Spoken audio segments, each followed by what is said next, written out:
Hi, folks. Sorry about the slight delay here. There was a bit of a live feed issue. My mistake on that. Didn't realize until about 7 minutes in speaking with Darren here. So, welcome to tonight's episode with the little hiccup here. Again, my apologies.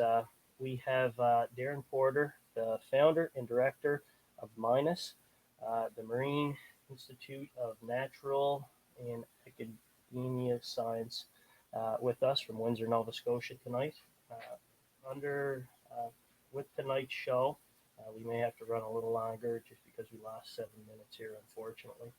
So, with all said and done, tonight's episode is Coast to Coast Outdoors, episode 5. Again, apologize for the little hiccup with going live. It didn't go live.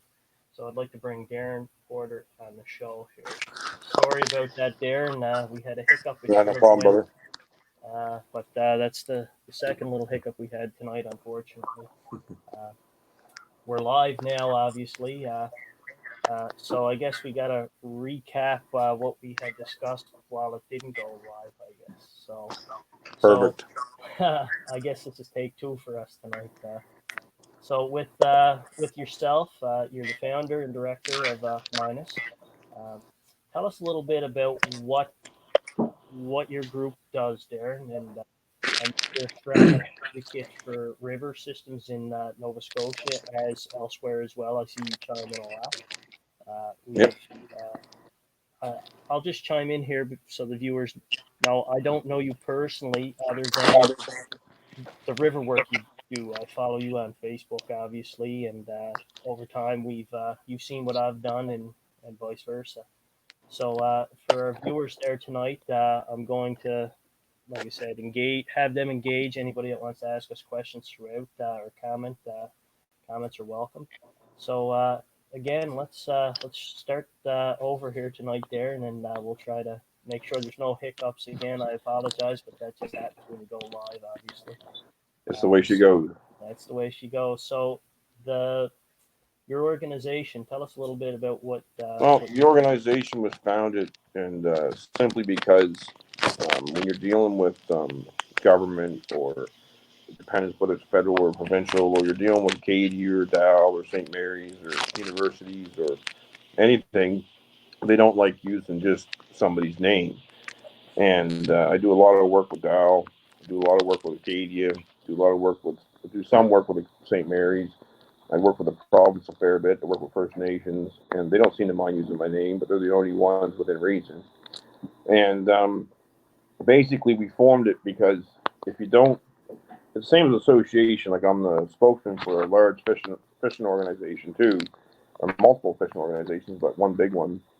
And you don't really have the power of a voice without joining or leading or being a part of a bigger group of people.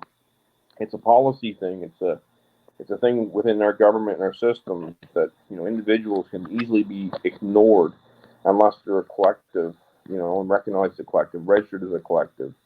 So basically, with Minus, we just formed it simply so they didn't have to use my name all the time, because it becomes problematic for government people within reason, and universities when they look at the roster of some of our studies. Like, for instance, I'm doing one right now that has the federal government, provincial government, but no, it has the federal government, it has Dalhousie, Acadia, it has Mi'kmaq Conservation Group, and then it has Darren Porter. So it's like, when people see that, they're like, well, these are all big government organizations and big university structures, and you got this one guy that's a fisherman outlier, right? And a lot of times fishermen don't get the I get a lot of respect from some people, but when you don't get a lot of respect from everybody, and it's they don't. It's just not our knowledge isn't easily respected as easy as a PhD or government is or whatever. People usually think when a PhD speaks, they're a knowledge holder, and they are knowledge holders, but they don't necessarily know more than the fisherman that fishes his backyard or the farmer that farms his fields or whatever. But That's more so the boots on the ground approach, eh, Darren? yeah, like I always when I do lectures across the country, or I have done lectures across the country for universities, which is rare because I don't even have a PhD, I don't have a MSc, I don't even have an undergrad. I've never been to university in my life besides doing lectures. And you know, when I go, the first thing I do when I walk in, which some people find rude, but I think it's more of a setting the stage thing. Is I'll look at the audience, and there's usually multiple professors in it and students, and I'll say, well, who's the most educated person in the room? And a lot of times it takes a few minutes to start getting somebody to admit they have the most academic education. I don't say academic education. I just say who's the most educated person in the room, right? And so after a while, I'll find somebody that will admit it or whatever, or step up to the plate. And minimum it's 7 years. And a lot of times it's, 9 or 12 or something. And I'll say excellent, and he'll still say their names or whatever. And I'll say, how many days last year did you spend on the reserve? And they'll just look at me. And they now know what I'm doing. And they'll say, well, sometimes they'll say one, sometimes they'll say none. I said, well, how many days in your life do you ever spend on one? And then most I've ever got was 2 days. So I'm like, so don't dismiss First Nation knowledge. Then if you spent 13 years getting your education in your system, which is academic, don't look at traditional knowledge and just and chuck it out the window. Then I'll go to what I have, which is local knowledge. I fish my rivers. I mean, we're on the water 200, 300 times a year. Some years more. We fish the weir. We're on the water for 400 some tides. Plus, Mm-hmm. we fished about. So, don't dismiss our knowledge because you haven't understood it or learned it. The nice thing about a fisherman or a First Nation person or somebody else is we can study all the stuff the academics do because they write it all down.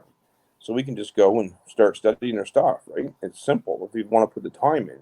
It's much harder for them to study our stuff, and they got to put a lot of time in to try to understand this, and most haven't yet. So basically, that's where I fit in. Is I kind of turn the I put the screws to them sometimes, I guess, and make them think. You can't dismiss our knowledge simply because it's not your knowledge. And that's where it all stems from.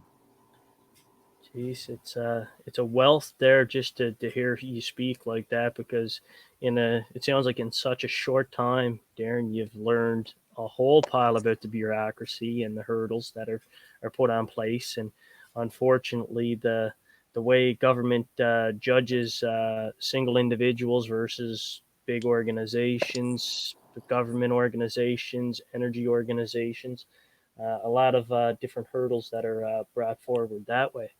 In a lot of cases, individuals don't have teams of lawyers. That's another factor.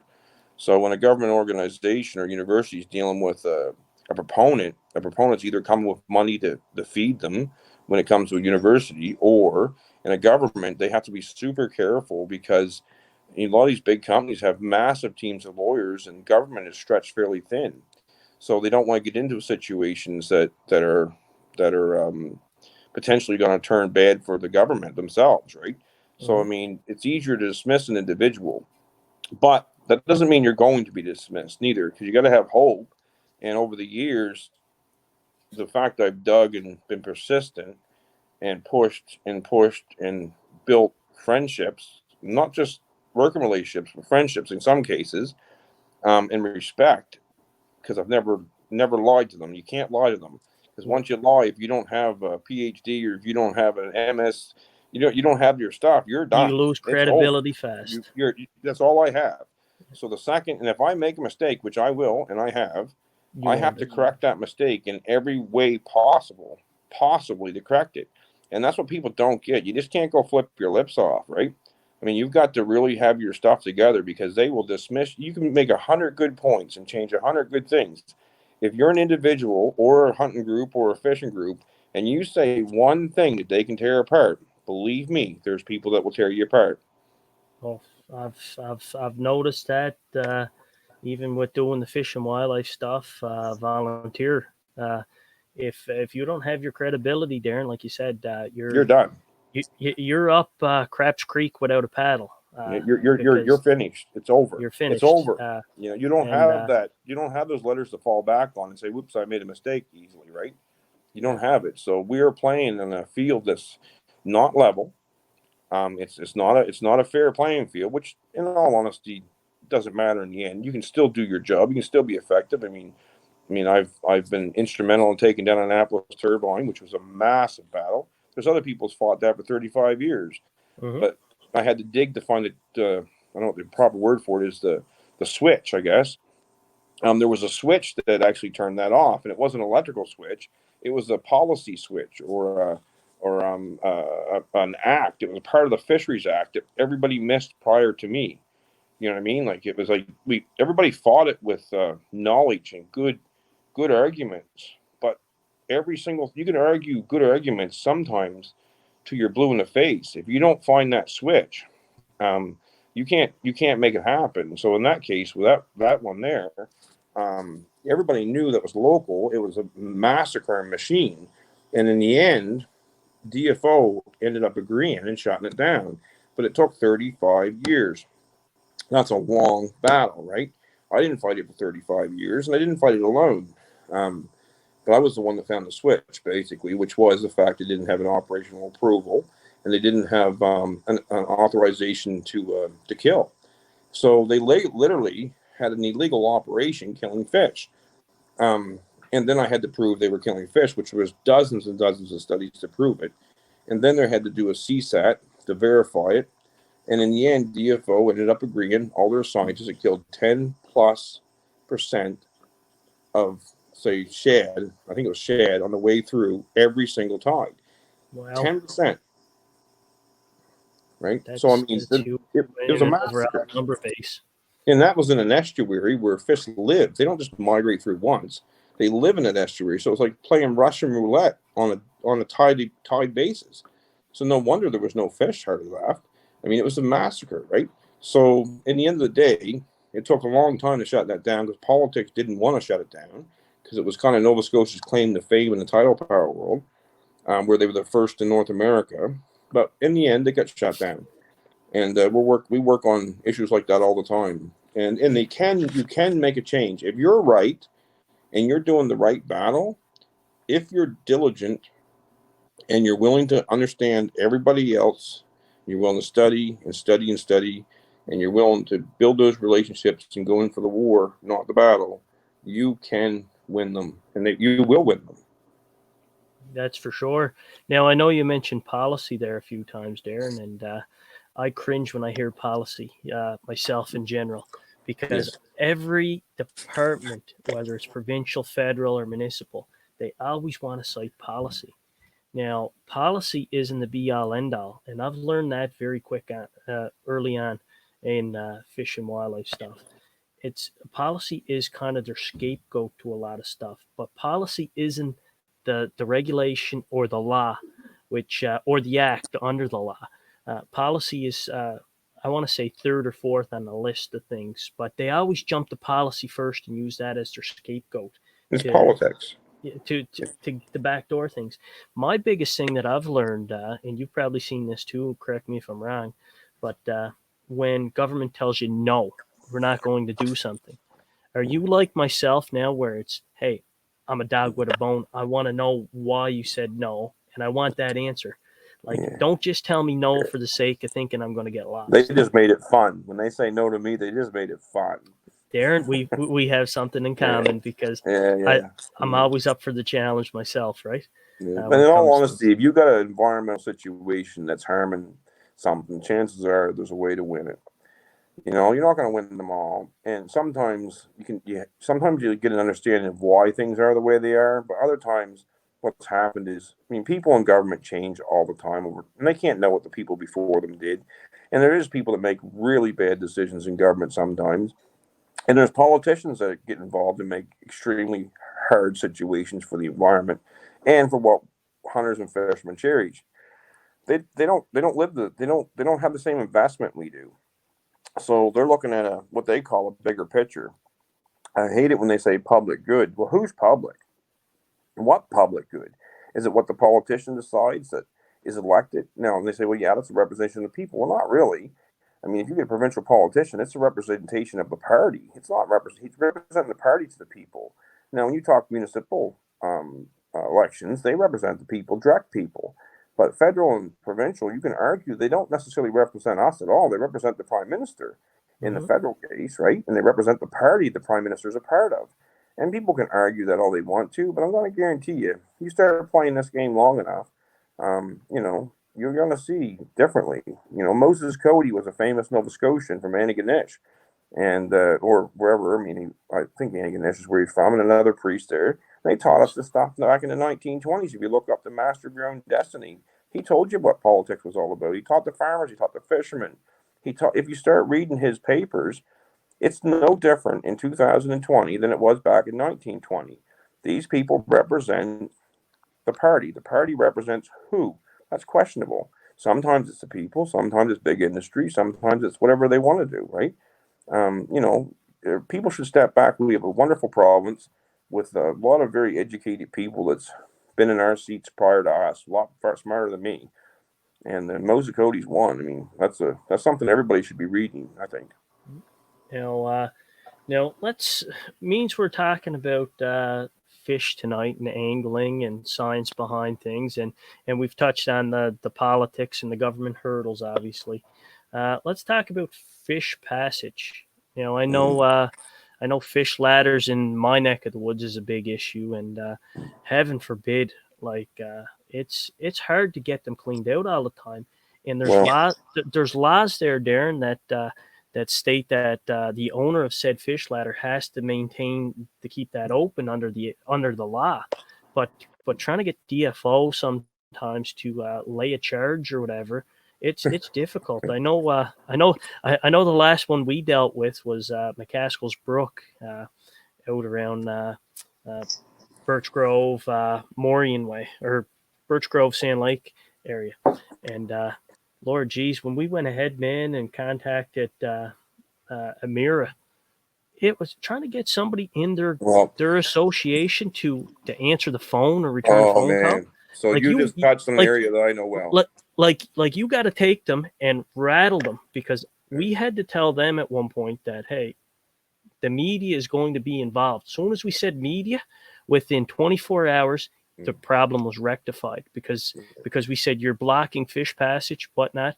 Darren, shortly after, they encased the whole fish ladder with a 12-foot chain link fence to Yeah. keep people Sometimes you from got no seeing. choice, right? Like I mean, the It's last resort for me is media, and I love media. We need our media, and I never turn down a call from media because they're so important, and we're losing them.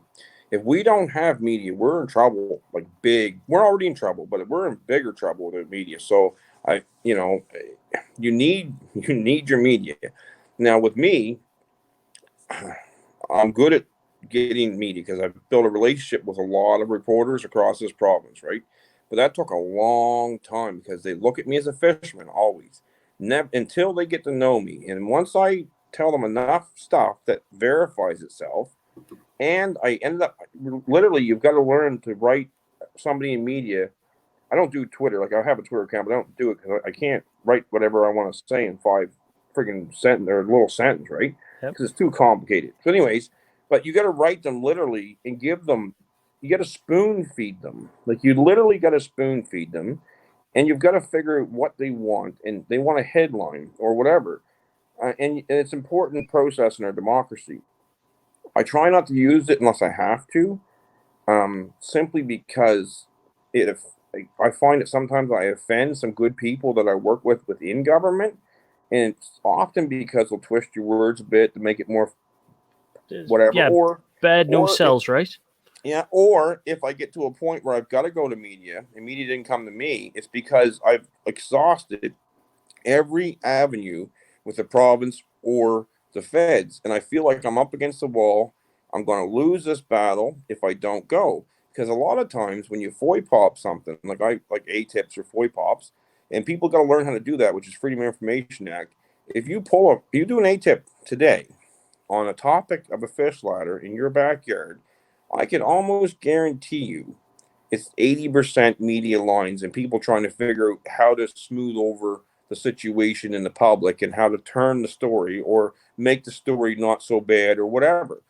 It's a huge machine. Our system's a huge machine, and really it's effective sometimes to go after them, but sometimes it's not, and it's a hard line to walk. It's very delicate because I have lost good people in government simply because they took offense to what I ended up having to say. I meant no offense to them because it's like them. It's like me saying, or you saying we've mentioned DFO.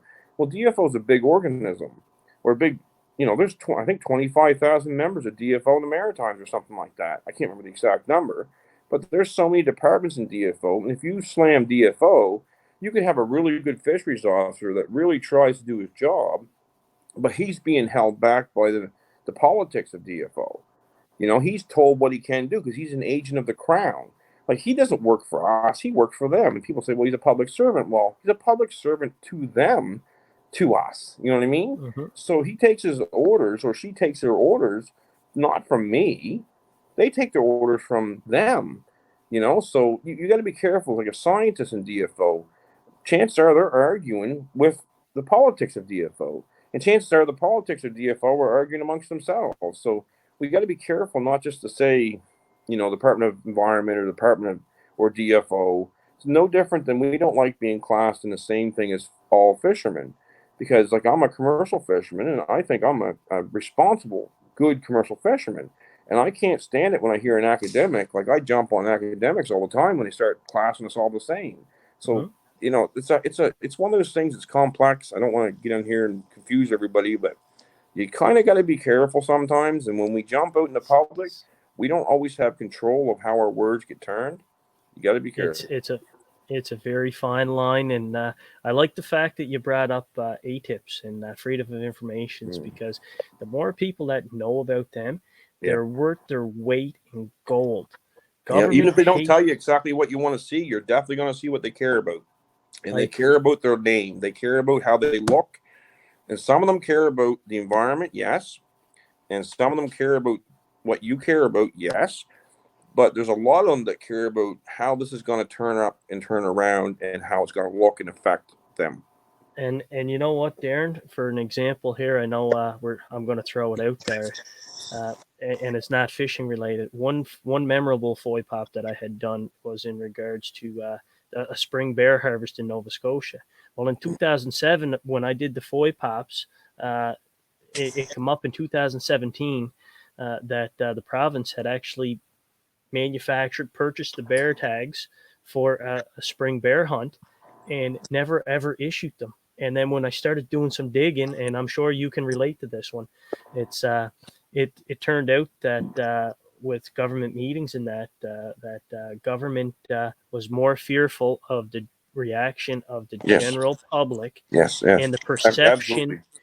perception and reflection it would have on the votes that their party would Well, receive. exactly. That's what it's all about. It's all about votes. And that brings us to that's a great point because in all honesty, if you want to fix something, you need to fix, and you need to remember, votes matter.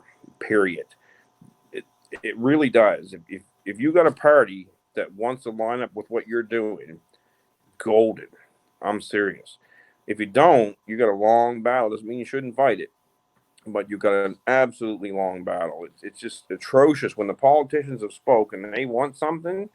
Chances are they're putting all the wheels in motion to get what they want, and they're putting checks and balances in there so it can't be reversed. I mean, we get a situation down here with Halfway River right now where they've just blocked off a complete river. And now they get an authorization from the federal government to do so. Now we're down to talking about whether we're going to take gates off a culvert that was never supposed to be on it. Well, we've been reduced down. We were fighting not to get the river blocked, or some of us were, right? And now we're reduced down to trying to get gates off that are completely blocking the fish patches. We've already lost the major part of the battle within reason. So, so for our viewers that don't know anything about the Halfway River, Darren, what was the reasoning for them to block off that area in fish passage? This is the part where I probably piss people off in government. But anyways, the reason is that at the end of the day, it was easier to how do I put this? It was harder to educate a population on what was happening than it was to incite that population to their predisposed belief, which means when the tidal waters were coming in, it made everything look brown, and it was scary looking. But the province had really good people working for them, and they put things into action quickly because there's a lot of good people that work for our government, right? Mm-hmm. So they put things into work quickly, and they sent out contractors and engineers and put out studies and with the best marsh people in the province, and they did a really good job. Right, they were starting to assess the situation, try to figure out what to do, what we expect our government to do. Right. So, anyways, they went out and they did a study, and the study said, this isn't scary. This is actually a beautiful thing. All the erosion you see was already there prior to this event. We got it Google Earth pictures. Most people don't realize the province takes pictures, been taking pictures for years in the feds, Years so they know what all since these they the know what early all these '90s, rivers late '80s, I exactly. believe. They know what all these rivers look like. You just got to go back to their pictures. So they proved that the erosion wasn't what the people were saying it was new. It wasn't new at all. So then they proved that this was a really amazing thing that was actually happening, and but that didn't suit the narrative, and it wasn't easy to take a population that was seeing an event that they considered scary. It was very hard to educate those people to the truth. So what they did decided to do was they stopped all the good souls, I guess, in the government that were doing a great job. They pushed them aside, and the government over with their narrative and told the people it was a natural disaster. And then they said, "We're going to save you." So then, I'm losing the feed for you, Darren. Are you still there? I lost you hello, for a you second there? there. Yeah, I'm here. We're Did I still lose live. you? Yeah, we you broke up for a minute there, halfway through. I don't know if you can hear me or not, brother. I can hear you. Can you hear me? I can hear you now. Maybe they didn't like that comment, but yeah. Hey, Anyways, yeah. it's unfiltered, unscripted, so I think we're Right good. on. Anyways, so basically, they seized the moment, and they went and the people thought they were doing them a favor, and the people wanted it closed because they were scared, but they didn't give them all the information and all the facts and details that they should have gave them to make a logical decision. It was hard to educate people. It's easy to incite them. If they're scared, just go over and tell them what they want to hear, and they'll follow you because you protected them, you looked after them, right? So that's what happened, and they ended up blocking off. They had the it's a mess. They destroyed the river. Now, saying that, there is hope. It's never going to be as good as it was. It's never going to be what it could be. The potential will never be met now, but it there is hope. I'm seeing hope that DFO is stepping in, and I'm seeing hope that they're holding the province to a little bit higher level than I've ever seen before. So I've never seen DFO as proactive as they're being as lately. So because we as fishermen, we don't have a province to look to save us because our fisheries and agriculture as commercial fishermen is all inland aquaculture and sales. They don't look after fish passage. You know what I mean? They don't look after the coastal ecosystem. So we have to look to the feds. And if we don't have the feds fighting for us, we're in deep shit, you know? So basically, then we have the other problem in the Halfway River. We have Windsor Causeway up farther, which is another issue right now. We won a big battle there this week, a huge battle. I've been fighting for 18 years. So that gives your viewers an idea sometimes how long this stuff takes. Some of it's not fast at all.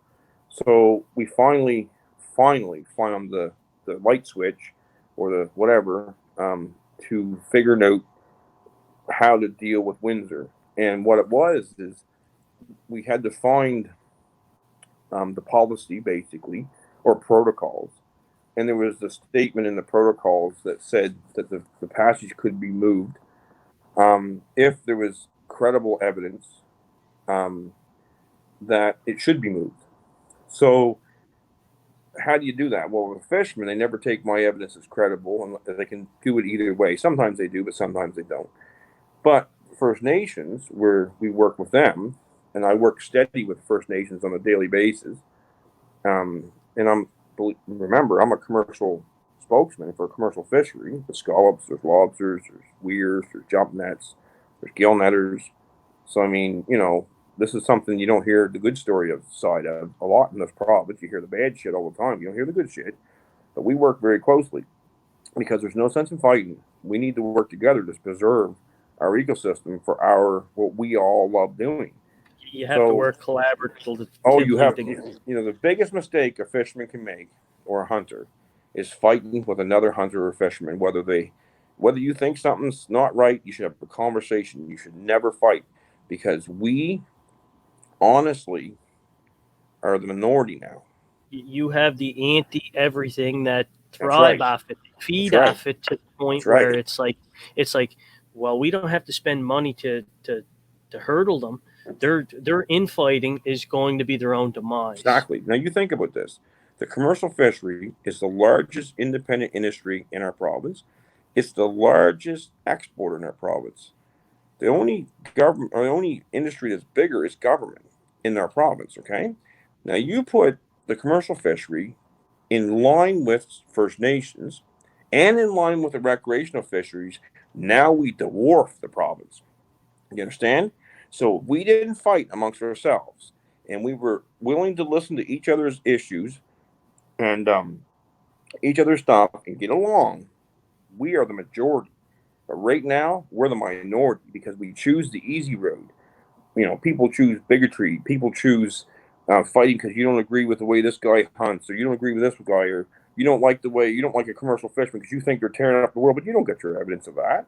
I mean, you like catch and release, but you like retaining. You know what, guys? If we don't start getting along, we're done. Like And it's only a matter of time. and you know what, Darren? Like I've learned a long time ago, uh, back with the moose call, and many people know me from dealing with that and being very outspoken advocate in regards to the moose call. And at that time, I was a strong advocate of everybody's got to work together for a common goal here.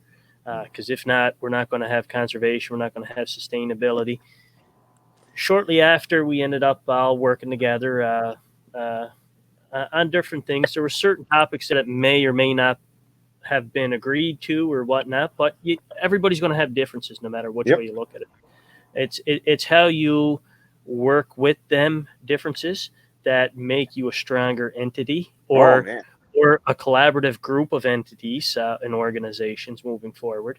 And then you've also got like the big thing that I found is, and you have the upper hand here, as do we doing fish and wildlife stuff recreationally, is you're working with the Mi'kmaq because, and when I say the upper hand is government for so long, they like to have one group here and one group here, and the government be the middleman. So if I had a question, I'd have to go to the government that, and then they come back and say, "Oh no, said the Mi'kmaq aren't agreeing," and then they created that division, right? And it didn't matter Well, what level, right? you have a chance to uncreate that though. And So from my experiences is that I don't just have working relationships with Mi'kmaq. I have a lot of good friends. So, a lot of it started because of what I believe in and how I work for the rivers. But it doesn't mean it's just a business relationship. I have good Mi'kmaq friends. No different than I have good Caucasian friends or good African Canadian friends or good government friends and federal government or good. At the end Mhm. of the day, we're people. And I get this a lot with my fish. I don't get it with my fishermen too much because they know me, and I'll fight for them for free, for tooth and nail, and they can go fish while I'm fighting their battles. And I mean, I put thousands of hours into these battles, so they don't like making me too cranky neither because I do it for free, and I do whatever they want as long as it's not for the wrong reasons, right? Yes. So I won't tolerate racism at all. I won't No. even come close to tolerate because, in all honesty, you don't hear of a single fight between First Nations and the fishery in the upper Bay of Fundy, but you hear nothing but fights in the lower Bay of Fundy. Do you think that's because everybody's happy in the Upper Bay of Fundy? No. It's because there's a line of respect that we understand there's differences, and the fact that there's people like myself that won't tolerate it because it can't happen. We will be divided by that government, so, or the politicians more so. We will be divided so fast, and if we're divided, we will fall. And It's once true. you get to know a lot of people within the First Nations, most of them think the same way you do. There's outliers. There's people that are in every single walk of life that will always be troublemakers. And I don't mean troublemakers like myself, because I'm a troublemaker when it comes to making shit happen for people. But there's people that just like to get other people mad. You're going to find out whether you're First Nation, you're going to find out whether you're Caucasian or whatever. You're going to find those people in every walk of life.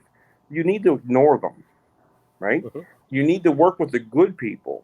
And then they're going to think before they do something about the consequences of losing your friendship or upsetting you in their decision making process. It's no different than government. If you have a good relationship that's truthful, meaningful with people, they will always think of you before they make a decision. It's the truth. And I will always think of them before I make a decision. So Mm-hmm. if I'm out there and I got fishermen yapping at me, which happens all the time, about something they don't like, or this guy can do this and I can't do this, and that's the one I don't get. Like I get why people say it, but it's like, okay, with a fisherman it's easy. I said, well, what's your license say you can do with Gas Pro? Well, I'm allowed to run 150 fathoms a net with my license. How much are you allowed to run? Well, I'm allowed to run 200 fathoms. I said, am I bitching about your 50 fathom? No, I bought the license that says I run 150 fathom. And then I go to a lobster fisherman. I say, well, can you run the same season as if you're in area 35? If your season is in the same area as 34? And he goes, no. I said, then are you mad at them? You got to think everybody has something different. You know what I mean? And people just look at people jump too fast. We have a lot of differences in our ability to harvest. We're different than New Brunswick. So do Mm-hmm. you get mad at every New Brunswicker because they can go harvest a moose in their mainland? Like you got to think about things differently, right? Like sometimes I get why people get mad. Do you think I don't want to go harvest a moose? I put in for my moose tag for 20 some years. I've never got one. I've never got a moose tag in my life. You don't think I want to go shoot a moose? God damn right I do. I want to take my It's whole family out, right? and, So and you know what? I'll chime in on the moose thing. Make sure that you have your PIN number for the Nova Scotia Draw to get on, because it's going to be an online registry for moose. They're not doing telephone this year or mail in payments or anything, to my knowledge. They specifically said by May 6th, you got to have the PIN number, right, to sign online to do it that way, and your address up to date. They've put a whole lot of restrictions due to COVID-19 on that. yeah, So let's move along, Darren, and touch on. I've got a number of photos that you had sent me as well, and let's just touch base here on where's it at here? The science behind what you guys do. I know you put out transmitters and receivers. yep. Uh, if, like explain the science and research aspect that you and the folks on your boat take part in. I know I believe you've done some work with CMM, Yep. the Confederacy of Mainland Mi'kmaq Yep. before. Yep. I Was still it this? am. You still are, okay. Well, I got So two actually members of CMM that stay at my house during COVID, this COVID thing, because we couldn't be crossing back and forth between communities. So they're actually living with me, the people that are actually doing the science. So that way we can continue. Like we're not willing to give up anything, and we have a very strong working relationship. Doesn't mean that it's not that they're doing what I want or I'm not doing what they want. We just have a mutual respect. So they've actually moved in two members of the MCG, which works for CMM, into my home, right? And I've invited them into my home, and then my daughter and my son work with me too. So we're able to keep doing our science. It's all in the same household. So we right now, I think this month we monitor 60 different sites. This month, I believe it's around 60 sites, not different sites, but 60 trips. It's wow. incredible amount of work we're doing. Like, and everything's like they're all like the members of CMM are like their science team, right? So their science team comes out. I catch the fish because I'm the local knowledge of where they are in our system, and I keep them safe. You know what I mean? Because I have the proper gear, stuff like that. And then they record. I don't record anything. So they record everything because I keep my hands off the recording of anything because, of course, it's easy just to put a fisherman. We're socially acceptable. It's socially acceptable to say anything about a fisherman nowadays, right? People can get away with saying putting us down to the lowest garbage on earth. So basically, I stay in the back of the boat. I catch the fish. I show them where they are. They record them, and I keep them safe. And they write it all down their books, and they measure. Everything's measured. We put tags in some, like we're doing pit tagging. Last year we did a lot of acoustic tagging, which is works with a Dalhousie and OTN and the Mi'kmaq Conservation Group and Acadia University and DFO actually. And I look after their big array of receivers. That's a Tommy cod right there, the picture. That's a Polymagoose in First Nations or frostfish if you're in, New Brunswick or Quebec. It's a super important species that people don't think about. It spawns in January. It needs fish passage in January when most people aren't thinking about fish passage. It's that's why it's such an important fish to the First Nations. It's the only fish in their calendar. Their calendar has 13 months. It's basically the season of the end of December, January. That's got a $500 tag in that one. So, and then we Really? track it. Yeah. So we track it, and that fish will be able to watch where that swims throughout its life cycle as long as that tag stays in. And that's my boat with a little boom, and it's a tire full of cement, and there's that receiver on there. Right now, that one there's a big one. That's $5,000 receiver.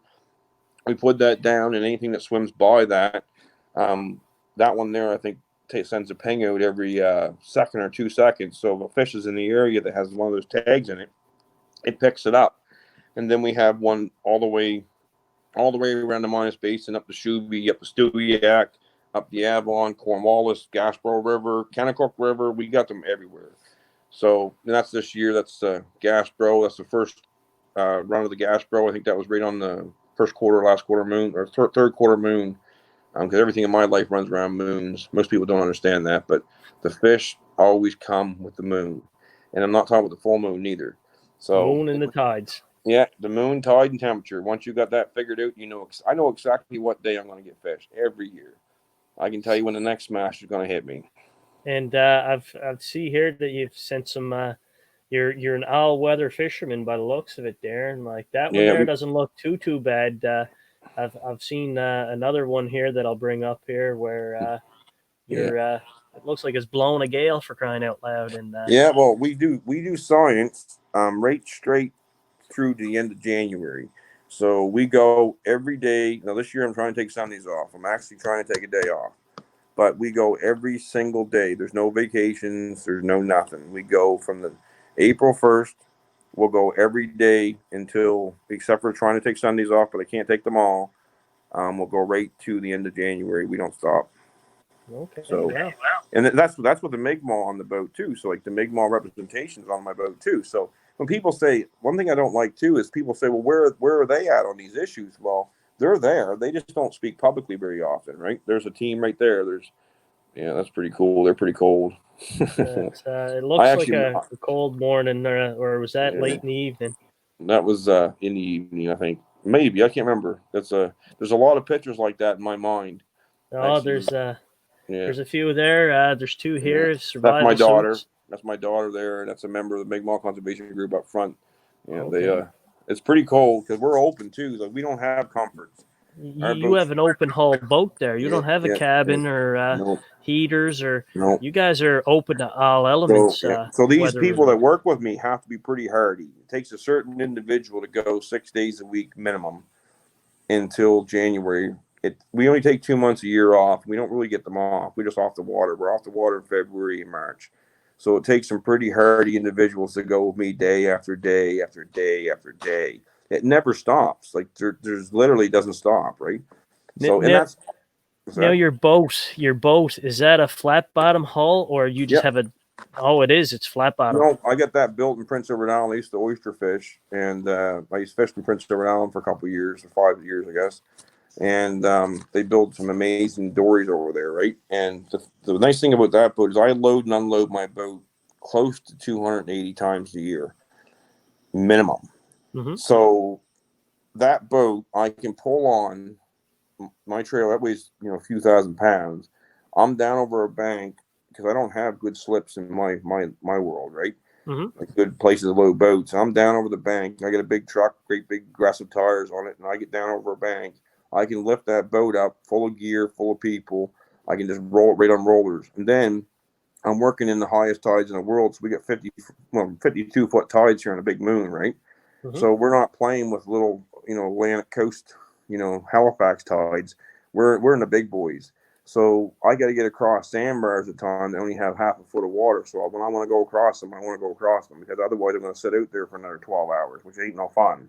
Especially if you're in January. I don't want to stay in that river for 12 more hours than I already got to. Mm-hmm. So, it's the boat's made for what I do. We got a guillotine on back. I don't know if you ever seen that. So it's a guillotine keeps the transom out. It allows Yes. me not to have a transom. So therefore, when I get the big waves and the big winds and I'm backing up, no water comes in my boat. So everything's outside, and it's not built for comfort at all, but it is built to be safe and it's built to do the job. Awesome. No, that's wonderful. Now I was reading on your Facebook there because I said, geez, he sent this picture here, and I said he cleans up pretty damn well considering when he's out on the boat there. And I see here that one of your crew members, your daughter, actually was it that knitted Made this that for you? sweater, yeah, yeah. Well, I got everything I want. I don't like. I'm not a needy person when it comes to I don't know, whatever. But the knitted sweater that somebody spent 2 months making me, that's a damn fine present. That's sentimental. I've got a lot of stuff, whether it be pens that were made and just Yeah. uh, eel spears, you name it, right? That's Oh, you'll spears, fun. pretty sentimental. I Yeah, I know like I here like I like the homemade stuff, the old school stuff. They mean it, something, right? it means something. A lot of hard labor put into stuff like that. Now I'm looking here at a couple of magazine articles, Darren. I'm going to bring up here, and maybe you can elaborate a bit on those articles as well.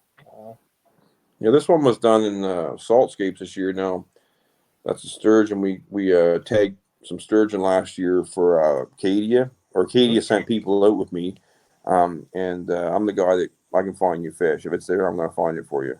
So in that study, we tagged 20 sturgeon with that study there. But anyways, that magazine article is kind of a nice one actually. I get a lot of people come out to our operation because we never turn people away except for COVID. That's the only time we've ever turned anybody away is now. But when it's not COVID, I've had Greenpeace on my boat. I've had I think 28 DFO managers at my operation at the same time once. Wow. Uh, I don't turn nobody away.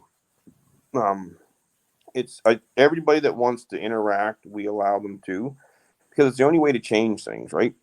Mm-hmm. So these people here that come out, there's a photographer and a writer, um, amazing people. They called me up and said, "Listen, can we come do a story?" I didn't even remember who they were working for. I didn't know. It could be for anybody, honestly, because I've been in a lot of stories, and I didn't even know they were doing this story when I read it. It was a goddamn good story, right? Like sometimes when people come out and do work with us, you don't know what to expect because they can spin anything. When you hunt and fish, they can take anything and make it look bad. You know what I mean? But these ones were very respectful and they did a good job, right? Now I So see here we've got one here where you're looks like doing a presentation. yeah, that was I think I was told that was the second largest attended lecture at Acadia University. That one there, I rocked the house. That one there, I I had some pretty heavy duty people in that room actually. You got Isabel Knockwood was in that room. She's wrote a book. She's First Nations on the residential schools. You got Doreen Bernard back in the background. She's an extremely well known activist. You got APTN National News in there. You got Andrew Younger was in the room that day. You got tons of professors, ones that like me, ones that don't. I mean, you had some pretty heavy individuals in that room that day, and I think I rocked the house pretty good that day because I said things that people don't. People, some things are hard to hear, but Mm-hmm. sometimes you need to hear them, right? And I don't. I'm always willing to learn somebody else's side of the story because I learned long ago. You may think you're right, and but you're sometimes if you don't know the other side, you may not be right. So Mm-hmm. let's keep split. We got a receiver. We're heading for a receiver. We got a really cool receiver over there.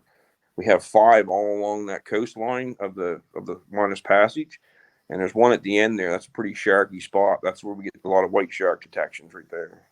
So Okay. we got one named after my daughter last year, my youngest girl. There was one named after her, Ocean Maya. She's um, swimming around the Atlantic right now. So if you hear of Ocean Maya, that's named after my youngest daughter. It's kind of cool.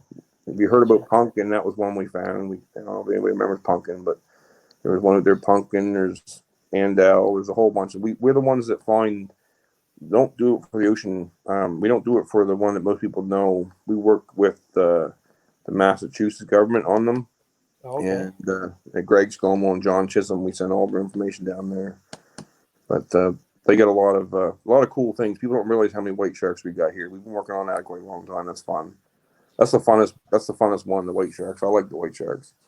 It's something that you should touch on the white sharks. I know Osher she was up here a few times and last year actually, and they were surprised at the number of Well, they shouldn't sharks. be. Well, the way From, I can tell you how it all started. Actually, it's kind of a good story.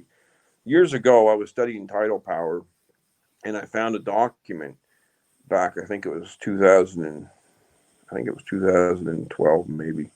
I don't know. I can't remember when it was. But anyways, they hid the white sharks that they were finding, right? And in the document, they put it in the second to last page, and they give it one little tiny paragraph on a species at risk, way down in the sub notes of this paper, right, for tidal power. And I'm like, what the fuck is this? Whoops, sorry. I said, what's this, right? Anyway, no so worries. I grabbed it like a dog with a bone, man, and I started finding out what are these white sharks. And I found the names of a few of them, and then I found the people that actually did the tagging down the states. So that's how it started. It was the American government. So, anyways, we built this relationship over time, and then we get into. I got my own receivers through a contract and a company that worked for Big Moon. Anyways, I started putting my own receivers out there, and once I started doing that, I was a fisherman that was willing to share all of his information. You couldn't the institutions couldn't no longer hide anything, right? Yeah. Because how can they have a fisherman showing all these sharks when they're not showing any? You understand?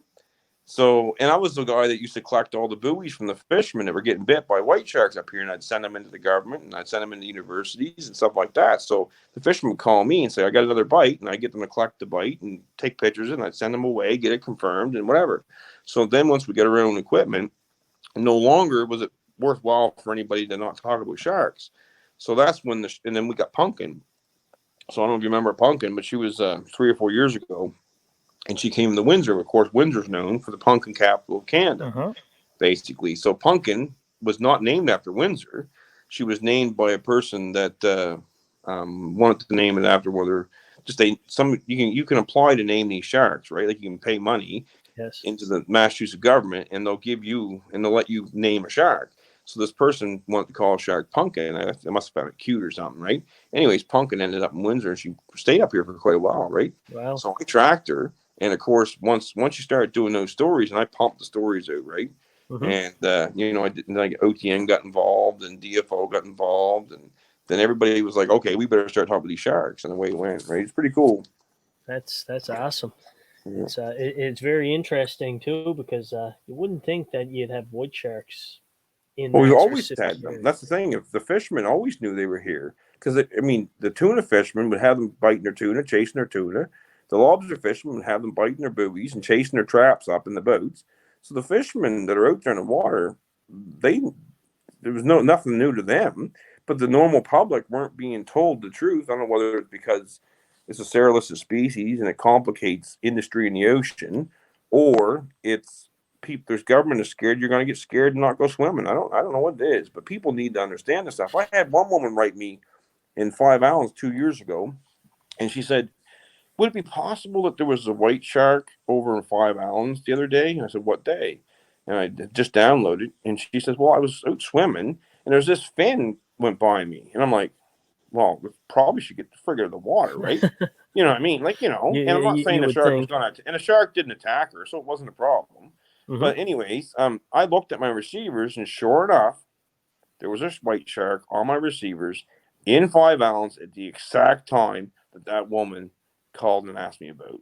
Wow. So, in all honesty, if she had a thought there was a potential white shark there, It did not kill her. It did not bite her. It did not hurt her. It didn't even harass her, but it could have. Mm-hmm. And maybe she would have made a different decision. And when she's seen a shark, leave the water. You know what I mean? Like, I don't know. I just thought it was a pretty. I would have left the damn water. I'm not gonna swim with them. There's no way you're getting me to swim with them. Not a chance Not for happening. Nope. myself either. That Nope. wouldn't happen. But Nope. it's interesting though, because it just shows how you're willing to engage to the point where, hey, it's not only am I a fisherman, but I'm looking at other topics here, like the research, the science. I've created my own organization. I've gotten into things. I'm I'm there. I must commend you on that, Darren, because the fish passage, although you're a commercial fisherman and you do research and all that, to have a commercial fisherman like yourself as well fight for fish passage, it's relatively unheard of for the most part.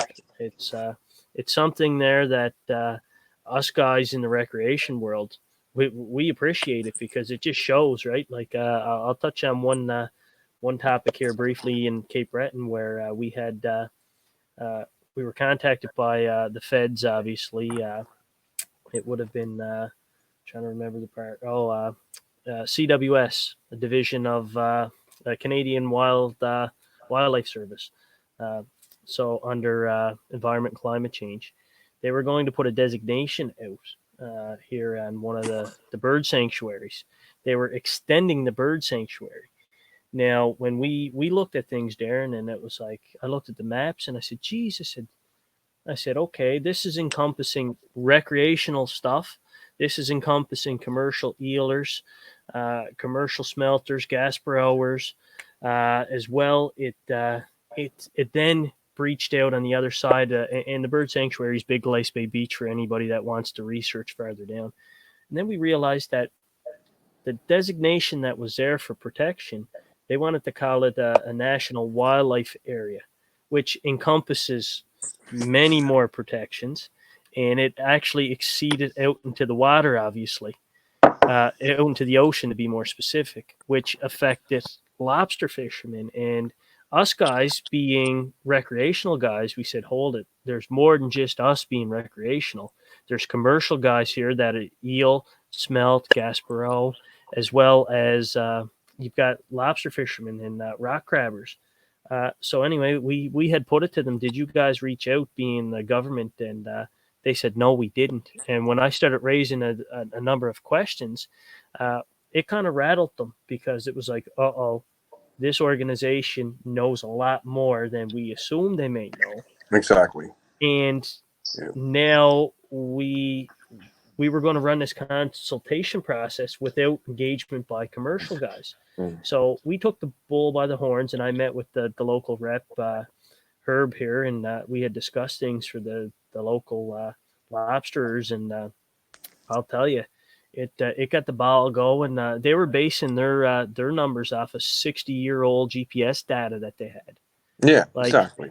come on, get with the times. We're in the Well, the thing is, 21st though, century. that stuff usually starts with a political motivation, and they send people out to do a certain job, and in a lot of cases, they don't really understand who's around. So unless somebody steps up like yourself and tells them, they don't know.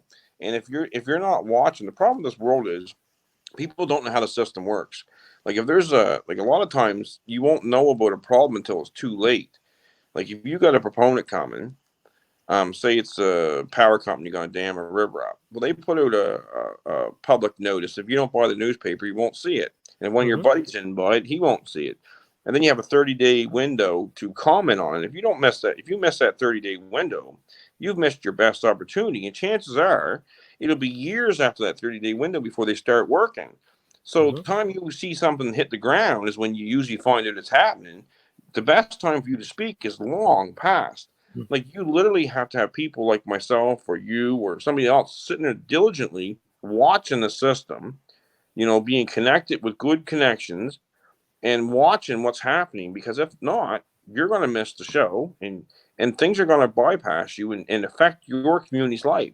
I mean, these things affect rural Nova Scotia. They don't happen in Halifax. They happen in rural Nova Scotia.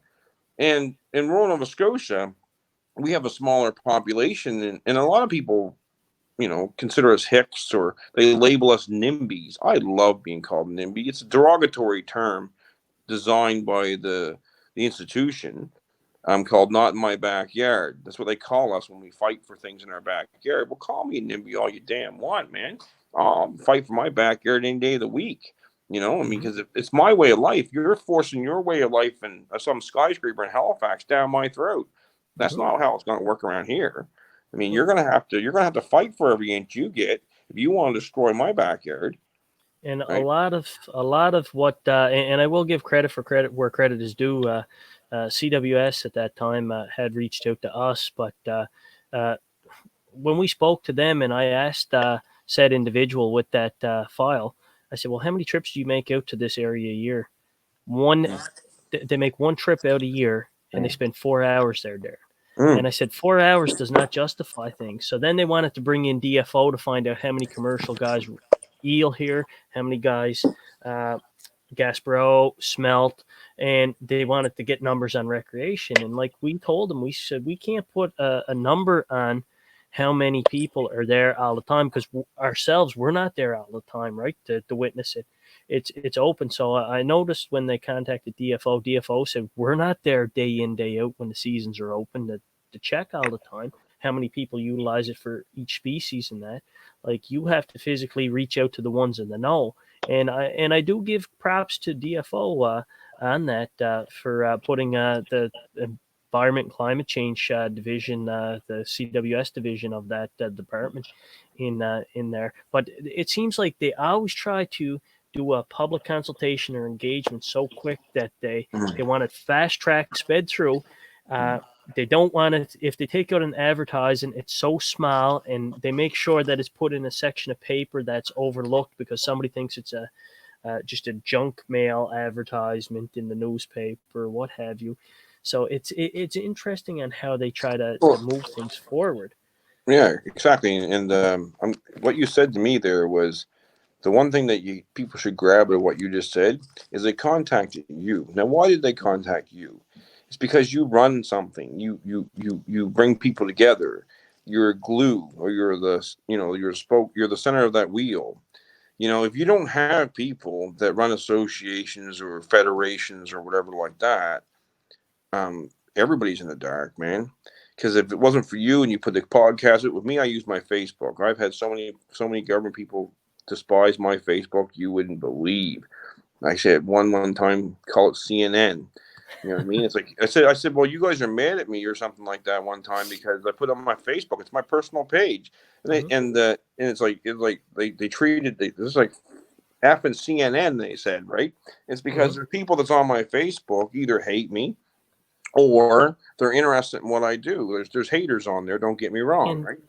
and with due respect to that, Darren, the this is the new, like I had Minister Holland from New Brunswick on for episode 2 of this podcast that I had created, and like he had and I won't quote him exactly word for word, but he said this is the new media, something along those lines, where uh, we can publicly put stuff out there, and it's unscripted.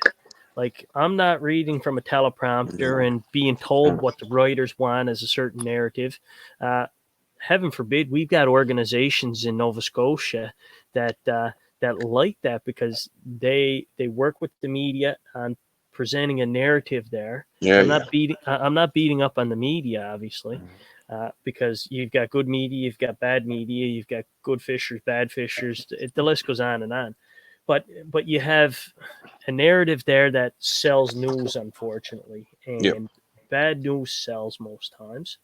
Uh, it's a rough go on that note, but in the grand scheme of things, this and Facebook Live and other platforms that you can go live and show right off the hop, like it's worth its weight in gold because you get the actual, No, it's raw.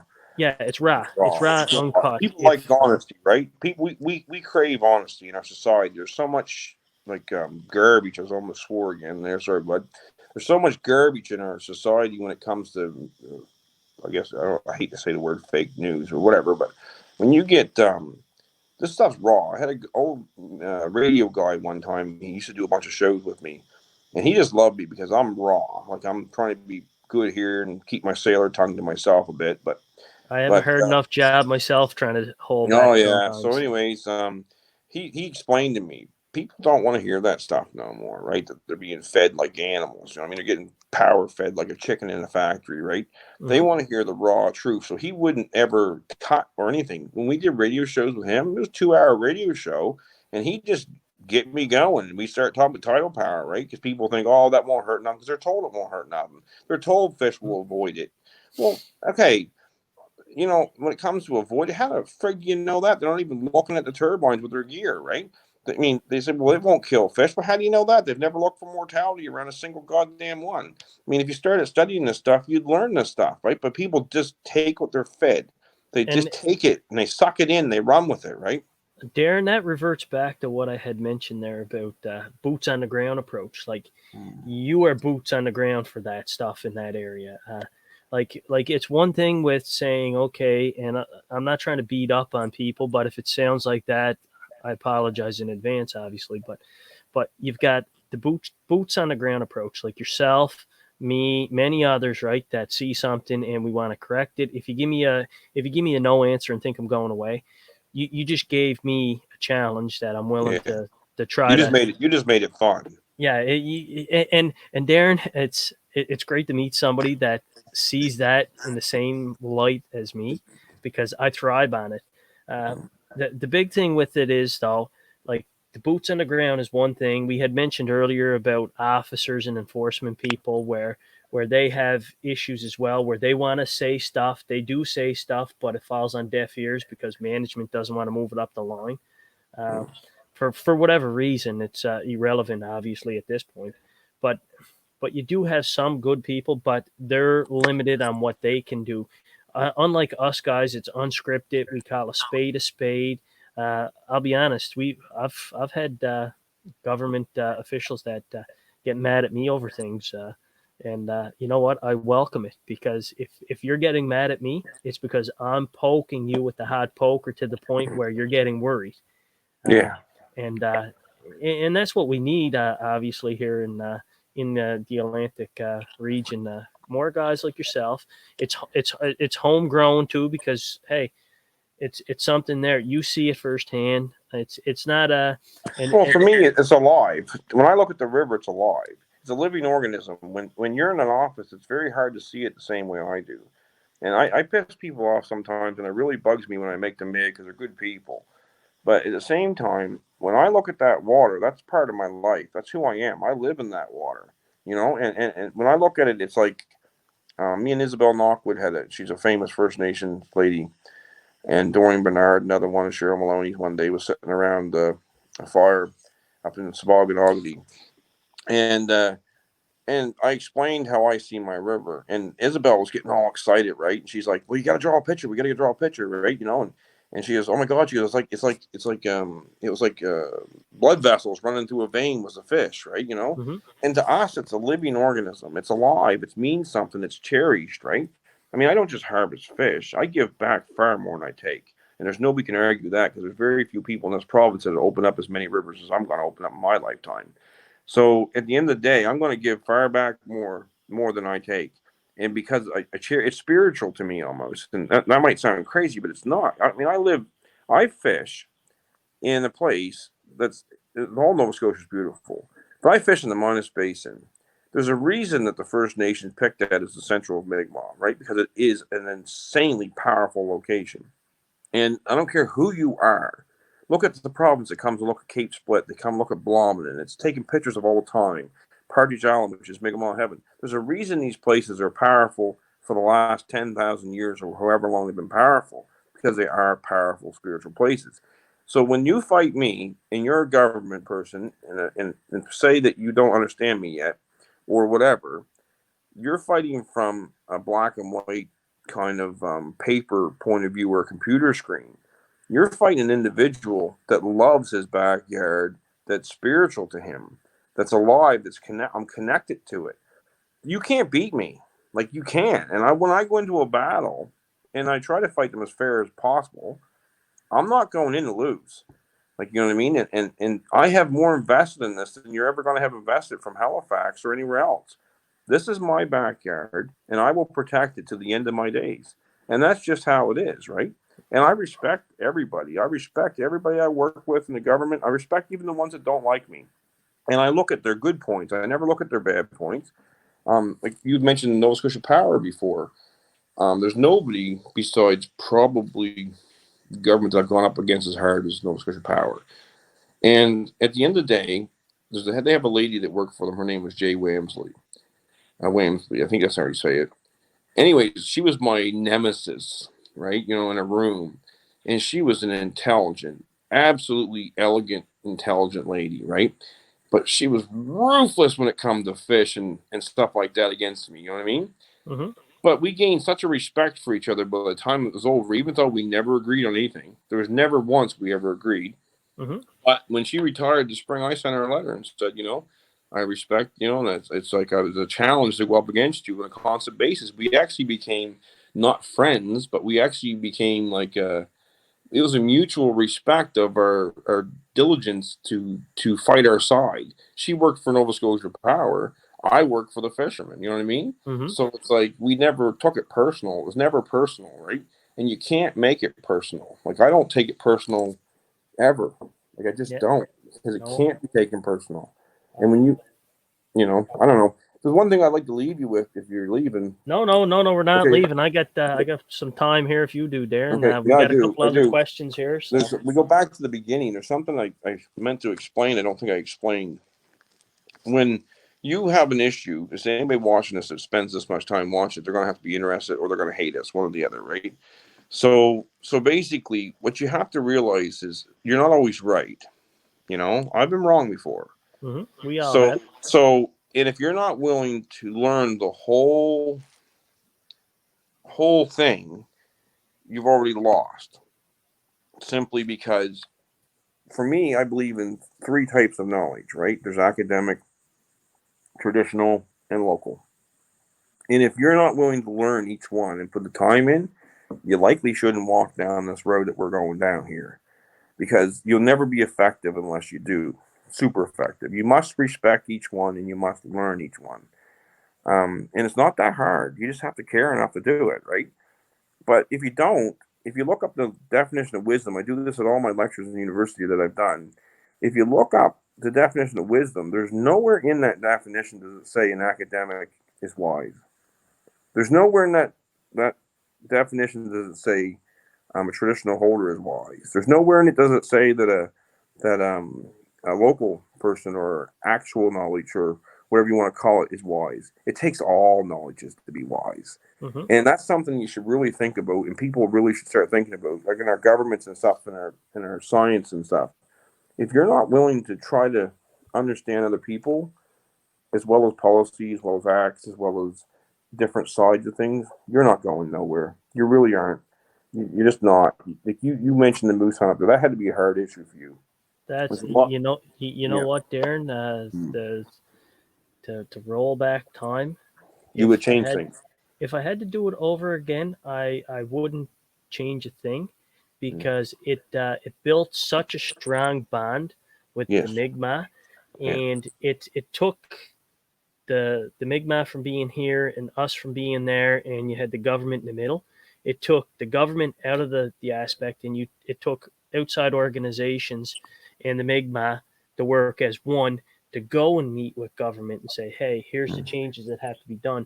Now, did the government listen to us and the Mi'kmaq on a lot of stuff? No. Did the government listen on some stuff? Yes.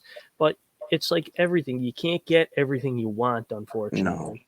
And in the look at your or the kind of comment there briefly on your comment you made there about uh, the I guess it's third eye seeing Yeah. But aspect you're of right. It's two-eyed seeing is Albert Marshall from Cape Breton. So he coined two-eyed seeing, and some people have taken it and made it just academic First Nation thing. I don't think that's how he intended it at all. I've talked to some people pretty close to him. He's actually got it supposed to be come out in my boat this year. Albert okay. Marshall. It's supposed to be through a program that we're doing with OTN. Hopefully it happens and this COVID stuff gets over, right? because I would Gotcha. love to have a rebel marshal on my boat. You know what I mean? Because because the way I look at things is a little different. It's similar to the way you look at things.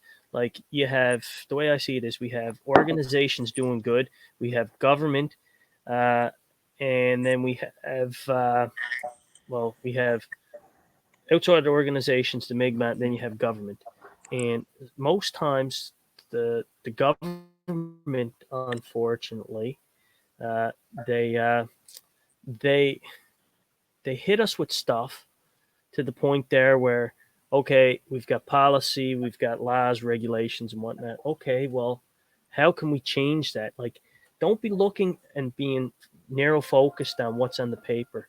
We want to actually see what is happening, uh, or what can happen when you're not so narrow focused. Like, give us the benefit of the doubt. What you And need to do is get your whole community to stand up and get your politician to do that. That's the easiest way. yeah, it's It's trying the to get the truth power. too. Hey, you If know you what? if you The politicians have so much power, Darren, when it comes oh, to it's the fish insane. and It's wildlife. insane. Uh, they neglect to use it because they are fearful of the bureaucrats, and that's my opinion, right? See, I It's don't know. It's like I think it works both ways. I think it's one of uh, those ones we could talk about all night because it's different situations are different. Um, I think a lot of times a politician gets an idea, and the politician goes and talks to his senior minister or deputy minister and his directors and said, "Well, how can I make this idea work?" And those people have been in the job so long. They said, "Well, we got this problem over here. We got this problem over here. If you do this, we can bypass this. Maybe if you do this over here, we got to bypass that, or something like that, right?" So they've already got most things figured. Like a politician makes a lot of shit happen. Oops. they do. Some do, some don't. Obviously, it's like everything in life.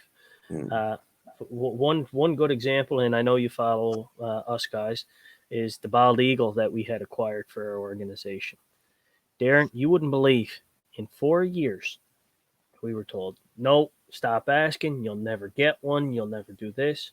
Well, it took myself a year to go over policy and look at a pile of different stuff. And I'm saying, really? Like, we should be able to tailor something here because I wouldn't say loopholes, but there's there's exceptions in the policy that are allowable for this. Why aren't they being used? So when we tailored it, like I'll be honest, when it comes to letter writing, I'm the worst at that. But I had an older gentleman in our organization that's great, and I'll tell you, when we tailored it together, uh, geez, Darren, it within a week we had permission from the government to Exactly. acquire it. You did their work for them, right? And It's that's what we got to do.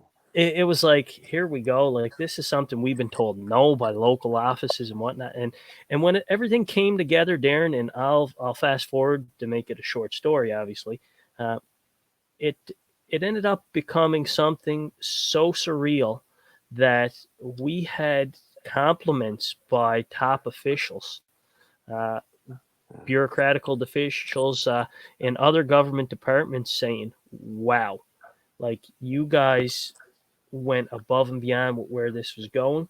Like we never expected this. Good. Congratulations. It pans out, but Darren, I'll be honest, for anybody that watches the podcast tonight and thinks that hurdles, whether or not they're fish or wildlife related, dealing with government, think that it's a walk in the park. Totally No, not a walk in the no. If park. you want something, you got to dig. You got to. You I got mean, to dig. I'm telling you. I bet you in tidal power alone, 1 year I spent $5,000 of my own money in ink for my printer and paper. I believe it. That's just ink and paper for me taking study after study after study off. People say I went through 3 printers that year. I actually ruined 3 printers that year. Wow. So at the end of the day, if you want something, you're going to have to work for it. There's no freebies here, right? If you just got to want it, you got to want to protect something. And the problem with me is, you probably get this now by talking to you. I probably realized you're already there. Is once you understand how the wheels turn, and once you understand how this really works, it's some hard to walk away. It is. It is so hard because there's so much good that can be done if you find the way to make it happen. It's almost like a responsibility after a while to continue. For sure. It is. It's hard to walk away now. It's I it's see stuff it's on, you know, can you read media when I see something on TV now, I can almost tell by the way they're talking they're hiding something. mhm, Just by the way they use their words because they have really I call them wordsmiths. I'm extremely impressed by it. I find it sad that it's done because I don't like it because it's misleading the public, right? But it's amazing that they can word things in a way to make your mind think one way while they're mhm, directing you another way. mhm, Like they're leading you away and they're making you okay. This is fixed. This is okay, but that's not really what they said. You didn't read the words close enough. A lot of times you got to really slow down and say, did they actually say what I think they said? Um, and it's almost like would, should, could. yeah, When you exactly. And then my back of my neck when I hear the key words that I'm used to when I'm reading an article, my back of my neck, the hairs will stand up and say, what am I missing? What are they lying about? Where's it coming from? And then I got to go find out, right? Mhm. Because it's like, if it's something like, if they're not lying, they don't use those words. They don't use those phrases, right? So I don't know. I don't know if you got there or not, where you can read an article and as soon as I you read it, you can send it to 10 of your buddies and they go, oh, no, that's this way. I said, no, you did not read that close enough. It did not say mhm. that, right? So, That's like you could ask 10 enforcement officers the same question individually and get 10 different answers.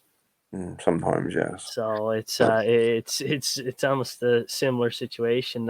I know I have a comment here that came in, Darren, yep. under the comments, and maybe you can answer this better than I could. Hmm. And it should display there. Uh, Leo Hashi, just an amateur fisher here. Are we able to keep rock crab or dungenist, or is a special license needed in New Brunswick? I don't know New Brunswick rules, bud, but I do know that if he leaves it with me, I can find a name for him to ask.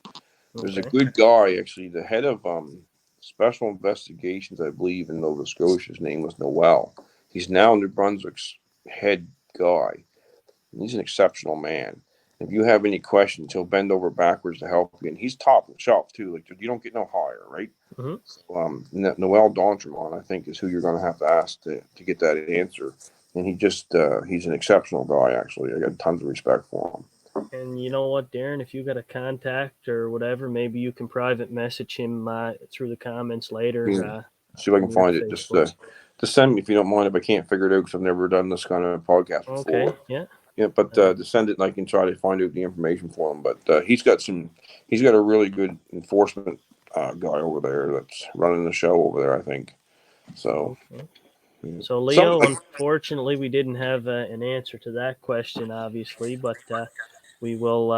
one thing for Dar- sure, he can't sell it without a license. I can tell him that part. There, Darren will try to help you with a contact in New Brunswick that it would shouldn't have be an hard. answer to that. I'm sure they're watching us. Actually, to be honest with Um, you. I'm sure they are because it's been broadcast for a little bit there, and I'm watching the analytics there and the views and that. So who knows who's watching now? Yeah, I mean, Uh, on my Facebook, it's interesting. If you actually knew who was on it, it would blow your mind, right?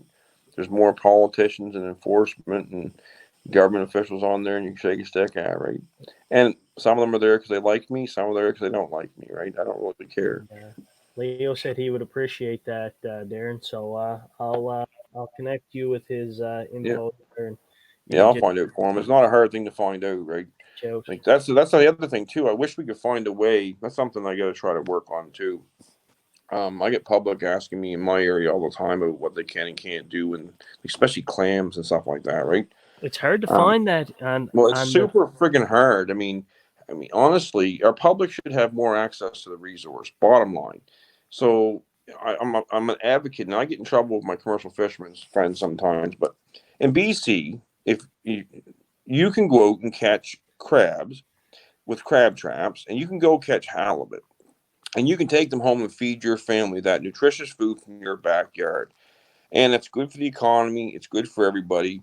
And we don't have a shortage of lobster here. We don't have a shortage of halibut here, and we're not allowed here, but we are allowed on the other side of our country, right? Hmm. Think and about that. and Think about and that for a minute. it's funny you should bring that up because it was a situation there that I didn't have. I still have three other topics to touch on here, but it was something there that I wasn't going to touch on. But since you brought it up, Darren, I'll touch on it. Sterling Bellevue, who used to be the Minister for Inland Fisheries in the province. I have worked with Sterling and his group on the South Shore, I believe it is. They have a tremendous wealth of information on how that's been lost and removed, and how to get it back. There's some hurdles there, obviously, and I haven't reached out to Sterling in a while to realize that. And I know I personally had a bit of You know a. how easy it is to get it back? They just got to change the law. They do it all the time. This isn't complicated shit. I mean, this is a public resource, right? I'm not familiar on the numbers off the top of my head anymore, but I believe there was a 10% allocation that was for recreational back in the 80s. Yeah.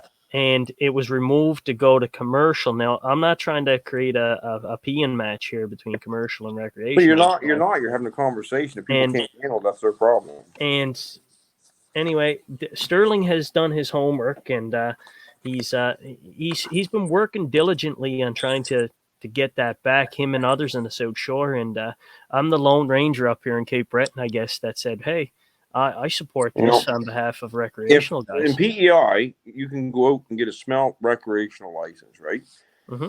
Right, and any citizen can go in the DFO and spend $5, or you could 10 years ago when I was, but I think you probably still can, and that allows you to take your children out into that public resource and catch a few smelts for a feed. You're not allowed to sell them, and you shouldn't sell them. And if you do sell them, you should be fined so goddamn heavy. It's unbelievable, because that's not a commercial license. But you should have the privilege to go harvest your food out of that public resource, right? And in Nova Scotia, you can't do that. And it also teaches people, like, all I am, in my opinion, is a graduated recreational fisherman. I grew up recreationally fishing, right? I loved recreational fishing. I graduated, in my opinion, to commercial, and then I graduated from commercial to commercial academic collection of data. So I'm just a graduate of my system, right? So basically, at the end of the day, we shouldn't be fighting amongst ourselves. The public should have more access. What would be wrong with you having 2 traps and you putting them out and catching your sucker? You're not going to be able to eat lobster every day, but you're going to go buy a boat. You're going to go buy a motor. You're going to take your kids into a healthy environment. You're going to have more stake in the environment, because once you start using that water, you're going to protect that water. You're not going to be sitting there making fun of, or sitting there being jealous of the fisherman's son with a big truck, right? I hate that part. Darren,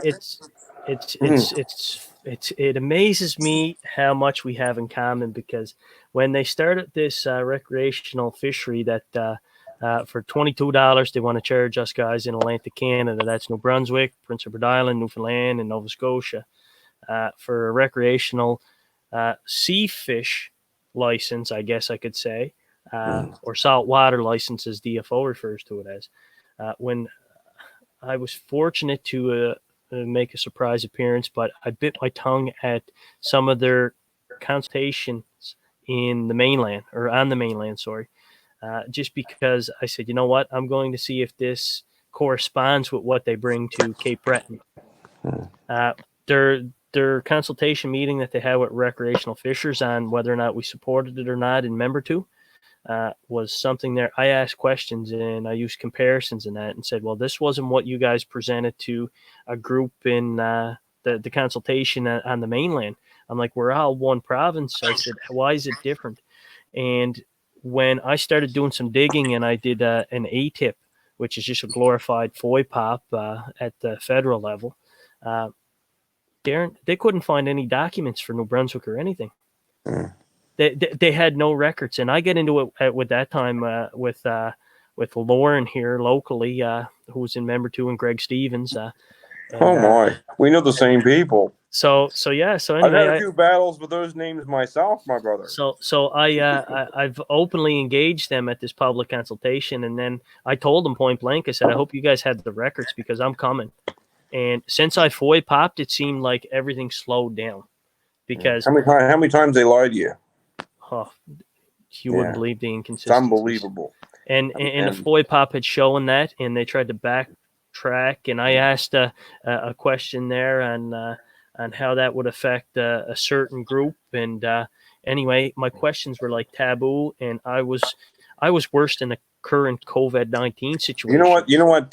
Mi'kmaq, a good friend of mine at the Mi'kmaq Conservation Group, which is a senior manager, he calls me the lepra. So basically, and it's meant in a good way because he's my friend, right? But it's like they will avoid my questions and me like the plague unless they're good people. You know what I mean? Like if the ones that are lawyers and stuff, I mean, and the ones that have different agendas, I'm actually my nickname's the lepra. Yeah, they don't want nothing to do with me, right? So it's kind of fun. But with you can win the halibut. So let's try something here. The halibut one, the province is actually, I had a meeting with the province 2 months ago. And I've been pushing this for a long time. We got some silly laws out there that could change and make the public's life a lot better, in my opinion. And it's better nutrition for our public. It's better recreation than video games and all this other stuff, Mental health, It's etc., mental etc. health, all these things. And it's just damn good money for the province, right? Hmm. Because people are going to start investing in different activities. You know what I mean? Not buying an Xbox from China or something like that. They buy a boat in Halifax or Dartmouth or Sydney or somewhere like that. They buy a motor. They stop and get gas at the gas station. They buy more fishing gear, hooks from Rainbow Net and Rigging or whatever. But halibut can be won very easily right now because the province is actually entertaining the idea. They don't even want to look at lobster, and it should be done. We should have a lobster fishery. There's individuals in DFO that agree with that, but the politics got to because Hold that thought for 1 second, Darren. I want to chime in here before I lose my train of thought. yeah.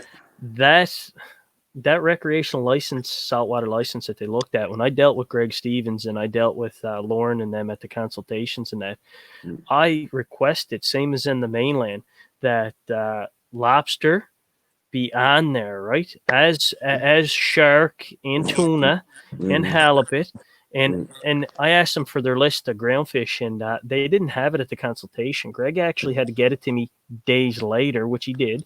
And I'm saying, well, why aren't all these species there? And at the consultation, I had raised this very question. I said, put it on the damn license, but I said, have a zero retention. And then it leaves it open for down the road in the event it can or could be open, that it's already there. Because if you nix it from something right away, you'll never get the goddamn thing on. Can you imagine the tourism we'd have if we could take people halibut fishing? Oh, Can you tremendous. imagine? Can you Tremendous. imagine the possibilities of taking a tourist out, or taking an individual out that doesn't have a boat? The jobs that could be created. I mean, you can't sell your fish. I mean, you got to either release it or you retain it and eat it. Mm-hmm. But they're missing the boat, man. Like they're really missing the boat here, and it really comes down to you got to make it their idea. That's what I've learned about the Nova Scotia Department of Fisheries and Agriculture, right? Is if you don't make it their idea, they won't do it. You need to make them look good. You got to find a way to make them look. They thrive on looking good, right? So they want a winner. So you need to find a way, or we need to find a way, or the people need to find a way so they can look good. And if you can make them look good, they will potentially do it. And I think we have a chance for halibut. Lobster is going to be harder. I don't think right now, instead of shutting down lobster seasons, I mean, I can understand they shut it down for COVID. That's what they want to do, but they can't shut half of them down for one, leave the other one running. So it's not about COVID; it's about economics, right? Mm-hmm. So but they put all their eggs in one basket. They're selling to China. Well, why don't we instead of subsidizing people sitting home on their asses? Why don't we subsidize them to go sell the lobster to the public of Nova Scotia to put in their damn freezers? How many people wouldn't want to buy subsidized lobsters to put in their freezer right now and have better food instead of eating junk food, right? It's true. I don't know.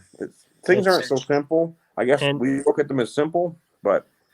And you know what, Darren? Like you and I both have a different outlook with Nova Scotia fisheries and aquaculture. Now, my experience with them, I've never had any issues with them per se. Yes, because they look after inland waters. See, with me, it was we had more hurdles with them when they had to take our requests to DFO. that seemed to be the breakdown, right? With stuff, unfortunately, but I guess it's it doesn't individuals happen too. often. Another thing too is individuals are different. I mean, who you deal with for inland fisheries is not the same as who I would deal with for what I'm dealing with, right? And a lot of it comes down to the individual. If you've got somebody in a job that considers himself a public servant in the way that we think they are, right? Hmm. And they really do care about the environment, or they care about your fish, or they care about your voice, you'll get a far better outcome than if you get one that's just putting in time, right? Because I've had them look at me and said, "You cost me 4 hours this morning." That's how they think about me and my work, right? They said far worse than that, but I won't say that here. Hmm. I've already said it formally in letters, but basically to the government themselves. But when they look at me as costing them an hour of their time, who the fuck pays your paychecks, right? It's the people of this province, man. If I'm Hmm. bringing up a concern that's valid, and tell me if they've never been able to say one of my concerns weren't valid, right? I Hmm. mean, these are big issues I work on.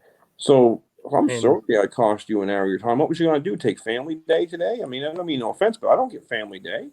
You and poor, poor man, you, right? it's funny when you do A tips and that and foy pops because that really eats up their days Yeah. digging through stuff. Did you ever But foy pop your own name? I have actually. Yeah. How'd that work out for you? Very interesting, Darren. Yes, exactly.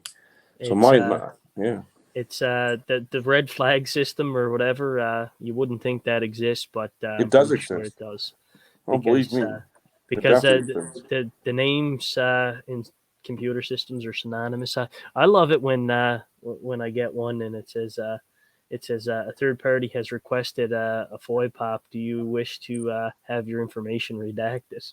Yes, yeah. It's like, you know what? Hey, it is what it is, right? Oh, yeah. But But I didn't know. That's another thing we should probably tell people that's watching this. If they want to get involved and fight for these things they care about, whatever it is when I started this journey, I didn't understand there was a FOIPOT system. I didn't understand that when I wrote something, you get a different answer than when you make a phone call. hmm So a lot of times, if you know the right person to call, you can have an off the record conversation. It's not really called that, but you'll get a far different answer than when you put it in an email. In an email, they're trained to cover their asses, and they're basically trained to not make mistakes with the words. So they can tell you hmm very little, and you get back basically media lines. But sometimes it's necessary to send an email. Frig, I mean, I can't but even. I don't even know. Like I'm telling you, you it should watch yourself, right? it's funny because they run it through, like, sometimes you'll get answers that are run through communications.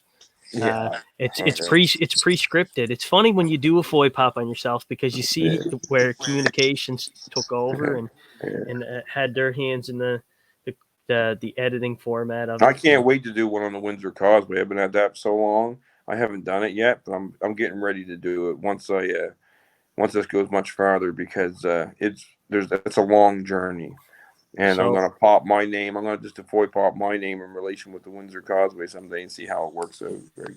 so I got a couple of quick questions there, and I got a Yeah. viewer comment there again. Uh, just minus what work or groups do you work with, Darren? I know you mentioned CCM or CMM, Yeah. So we Confederacy work and with Mainland Mi'kmaq. yeah, MCG, which is the body that represents the science body that represents CMM, which is the chiefs, the mainland chiefs. I work with Swaganogity because they're part of CMM, I guess, but not part of KMKNO. Which is complicated. It takes a long time to learn that stuff. I'm familiar with that. That's a Yeah, topic most for people another aren't day. though. So I mean, that's the first thing people should do if they want to try to understand First Nations is try to learn their governance, right? At least take the time to learn how their structure works, right? Anyways, I work with St. Mary's a little bit. I work with Dow a fair bit. I work with Acadia a lot. I do contracts for what I consider responsible tidal power companies. If they're responsible and they're not hurting, if they have technology that won't hurt the marine ecosystem, I'll work with them. If they don't, I won't. Um, I work with the federal government um, a little bit, not a whole lot because it's a different contracting procedures and stuff like that. I work with the province. I've contracted with the province and stuff like that. So I mean, I work with just about pretty much anybody, really. I mean, that's like that. And I also work with all the fishermen, right? So Well, I work with everybody, basically, except that's for nobody wants to admit it sometimes, right? well, that's it happens sometimes. Now, here's one. What type of fish do you study, Darren? Is there any specific species of fish? Yep. And what's the process involved? I know I brought some pictures up here earlier, and I can bring them up again. I know Well, we each touched on. study's different, and it's for a different reason. Right now, we're studying tidal barriers. That one there is atomic cod, which is part of a study for tidal barriers.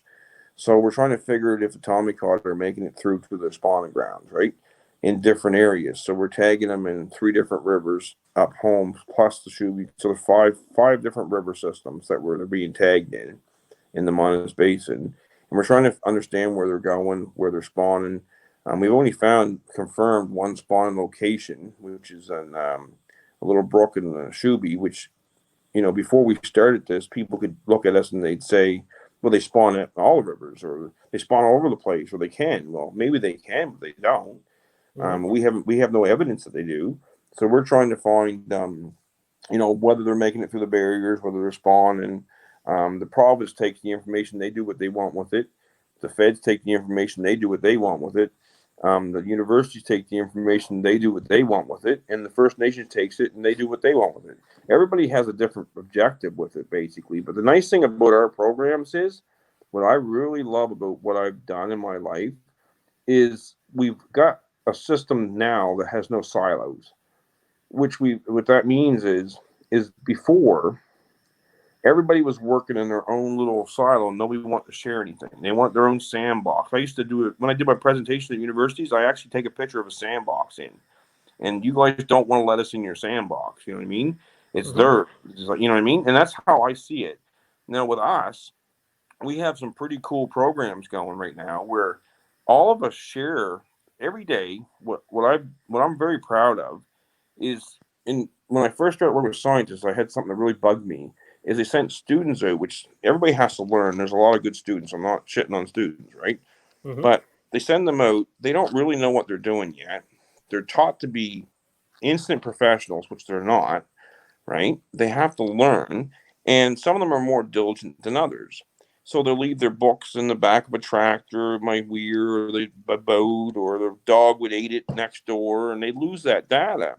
And it used to irritate me that they wouldn't do the data up until the end of the season. So with us, we have a program that when we take that data down, that data is uploaded on a daily basis into a cloud that can be accessed by the chiefs at CMM and the MCG, the university professors, DFO, on an instant daily basis. We're the only ones doing it.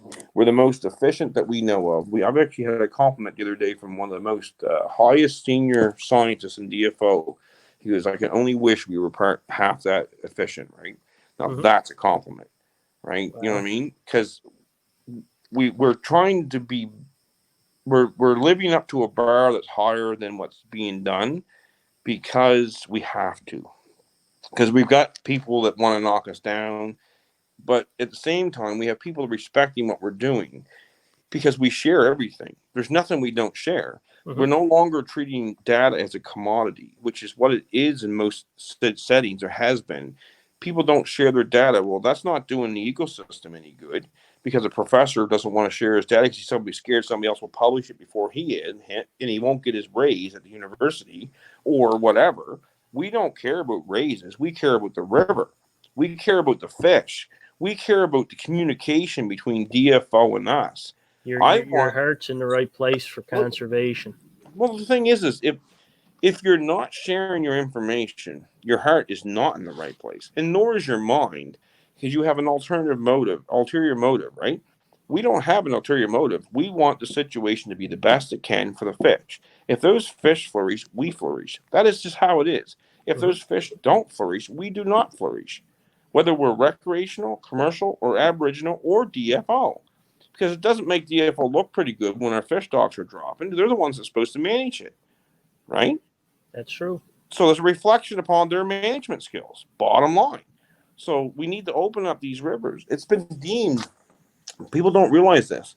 There's not much drive within the government to to fix our situations we're in with our coastal ecosystem, because it doesn't seem to make them a lot of instant money, or instant votes. And a lot of people don't like change. But if we had a flourishing coastal ecosystem again, like we did, right? Think about the public benefit to that. You know, it's immense. I mean, when you were a kid, I don't know about Cape Breton so much, but did you go fish smelts in the spring? We did actually. A few people I know have been checking the brooks lately because that's the only thing we can Do you fish. remember? Do you remember fishing those smelts when you were a kid? You know what, Darren? You could walk across them. Exactly. But do you remember those days you fished them? Don't you? Yep. Do you remember anything about your day at school? Not a bit. Probably not. You remember going to that damn brook, though. Do you remember playing the Atari every day or whatever you played when you were a kid? You know what? There's days there you remember that as well, right? My point is that those are memories that are built on foundations of families. Who took you to that brook? Did you go on your bicycle with your buddies, or did your father or mother take you, or your brother take you, or whatever? Right? I mean, this is a social fabric. Our coastal ecosystem is a social fabric, right? And I don't think people are really looking at it for its value. And that's where it's hard to defeat me and people like me, because I believe in what I do. I mean, I remember my dad, very few things fun in my childhood, but I remember him taking me smelt fishing. I'll tell you that, right? You know, that was the one thing I look forward to every single year, was a sign of spring, the sign of happiness, right? You know, and then the next thing was Gas Bro, right? You know, so It's funny because you hit the nail on the head with that. It's values there that you don't learn being in school. You don't learn it on a video game. Like I can remember being a kid. I was amazed when you see an adult grab a smelt by their with their hand, and like you're like instant heroes, it's instant like heroes. it's like how did he do that? And then as you grow older, you're like okay, well, hey, I should be able to show some little fella there, like my buddy's little fella. We took him out a couple of times there many years ago, and to this day he still remembers it. Right now, as you get older, you realize, hey, way back in the day, obviously, it's an unapproved method to catch a fish with your hand. I know a lot of people that did not know that until 2 years ago. Like it's frowned upon. And isn't that a little bit dumb, though? It's like wow, but you're not like. And like I get the concept after it was explained to many people, and I at first I thought it was a dumb idea, but when you really think about it, it's not so far fetched as a dumb idea because you've got people that are walking on spawning beds, Oh yeah, using their hand right to catch smelt. So Yeah. I kind of see why dip net is the preferred method, right? Yes. Who told you that? I actually can tell you exactly who told you that. Was his name start with a G? Nope. No, I got it wrong. You mentioned his name earlier tonight. I don't want to shit on him. It was an enforcement officer by the name of. Well, makes sense. Yeah, I'll leave the enforcement guys. Yeah, leave his name out of it, right? That's another thing. You never chuck these people under the bus. No, and you you never know do that.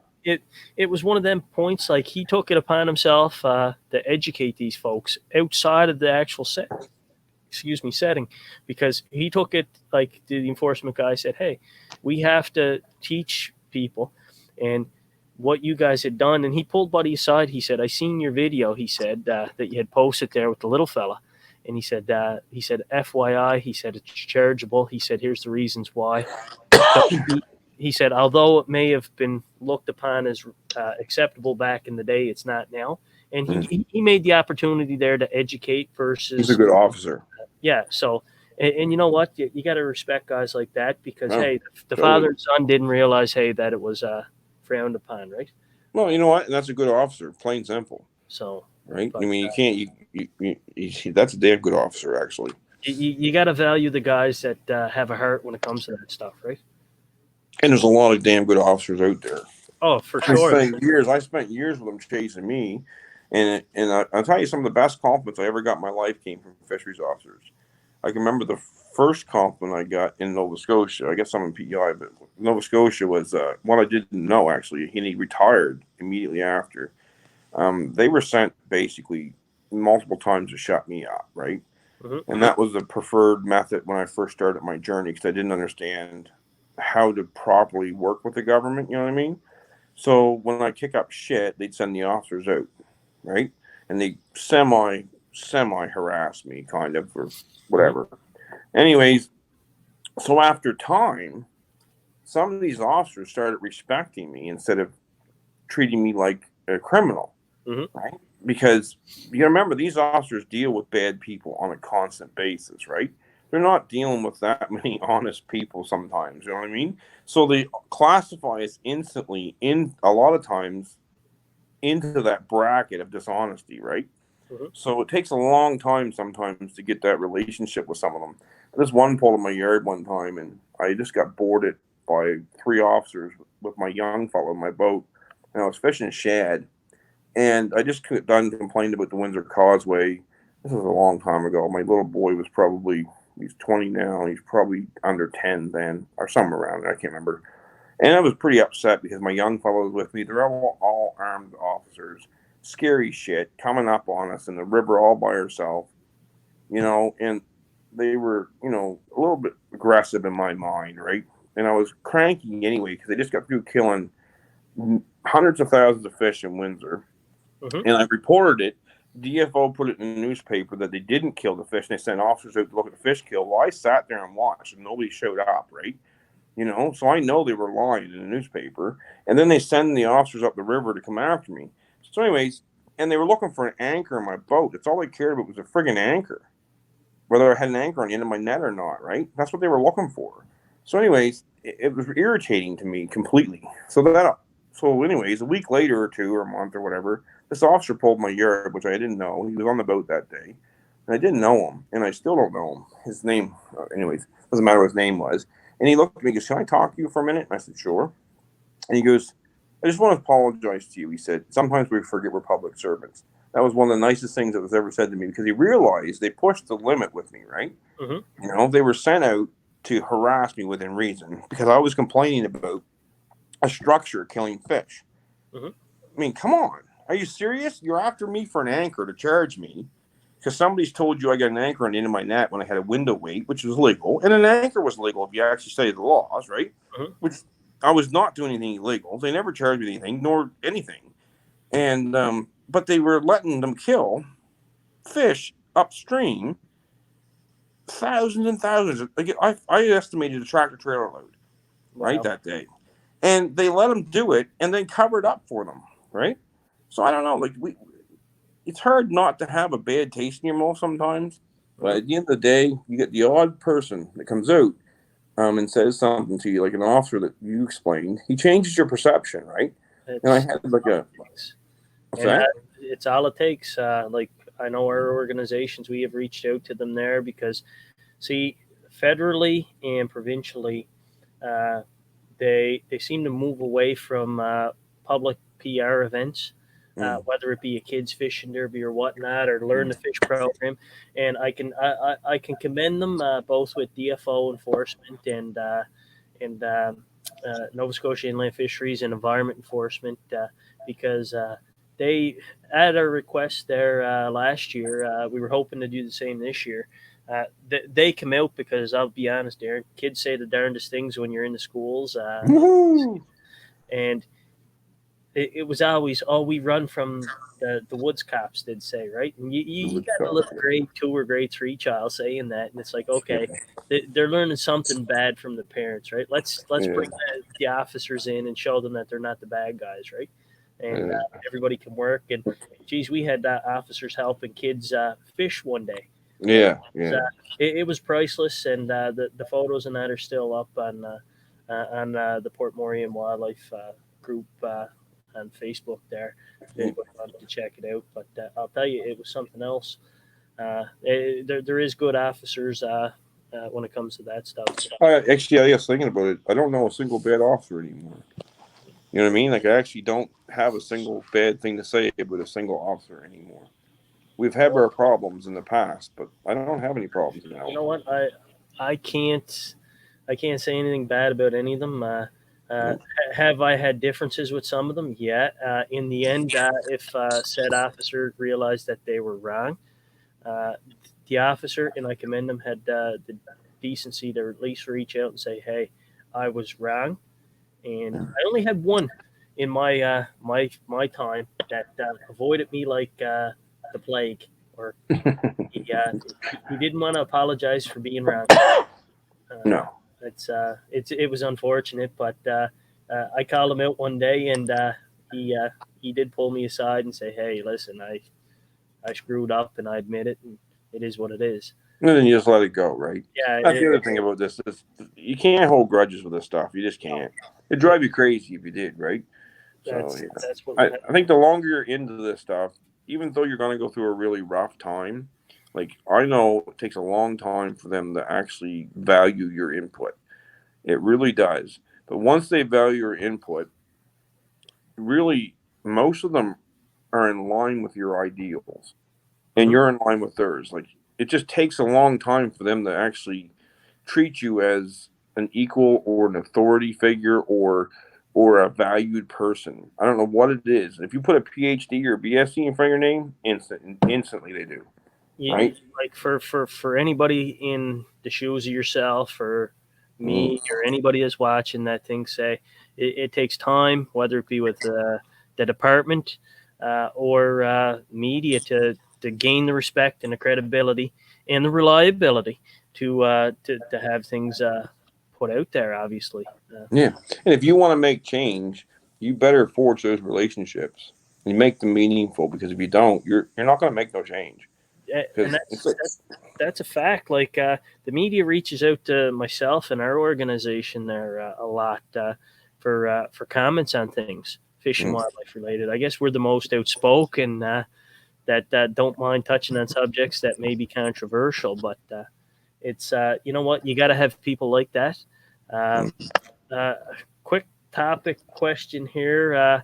How has COVID-19 affected the work you do, Darren? I know you had Well, mentioned we that. were lucky. We were lucky that we got out ahead of it because it could have really affected us. So we seen it coming. Like it's no different. When I listen to what the prime minister says, or they do everything in stages. So there's nothing that they take from you immediately in this country. They do it over days or weeks or months. I could see it coming, so I approached people at CMM MCG, and I suggested that we get a plan together very quickly Mhm. because before they lock us down, we should be moved into my home if we're going to continue this. And I offered my home free of charge or whatever, right? And I said, I think it's good to keep us isolated together. If we're isolated together, I mean, if there's no argument to remove us from the water, honestly, right? Mhm. And I'm a commercial fisherman. I'm still under the commercial fisheries social distancing laws and like that. But I mean, I don't want people to come from other communities infecting my family or other people's families. We need to get a plan. So we sat down. The chiefs gave permission, or the CMM gave permission through, and different agencies, and we moved the people into the home, and then we just live as a unit, right? So I mean, we're willing to. It's not really. I shouldn't call it a sacrifice because we're all good people and we all, whatever. But I mean, honestly, they have their own homes too. They probably want to live in their own home, I guess. You know what I mean? But there were sacrifices made in order to meet a standard that we needed to meet to exceed what the province was doing at the time, and we still exceed the expectations of other places, right? So, and the Chiefs have allowed us to continue. The province isn't cranking about it, or the feds, and we're collecting massively valuable data that will potentially stop delays in projects and save DFO a lot of work, save the province a lot of work, save the chief a lot of work, and save a lot of fish. So I mean, and I work under a commercial fisheries regime. I still commercially fish, so Mhm. at the end of the day, we've found the innovative ways, or whatever you want to call it. Now I sound like a government person, but we found ways to deal with things that kept us working, which is nice, right? So we're still being productive members of society. We're still saving rivers, and we supply information on a daily basis to all agencies, right? So, and if it wasn't for us in the water, they'd all be blind, Mhm. That's right? for So I sure. mean, yeah. And you know what? It's great that you can do that. I see here Leo has left us a comment again. Here we can still dip net smelt and tidal water. 60 is the limit. Missed it this year, but there's always next year. Well, Leo, we can tell you here in Nova Scotia, dip netting season has opened, and the limit is 30 with the dip net and 30 with a rod.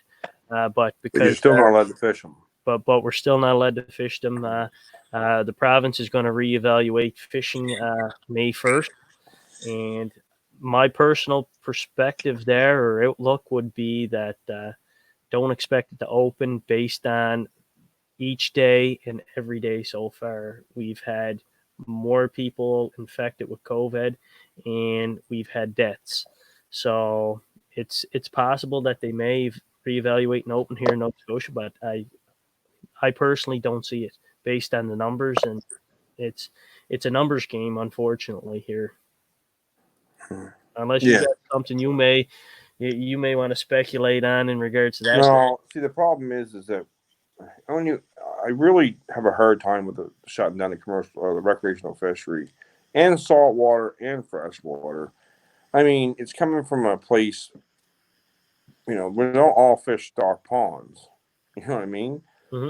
If you're in your backyard, or if you're in, if, man, I don't know. I got a problem with it, right?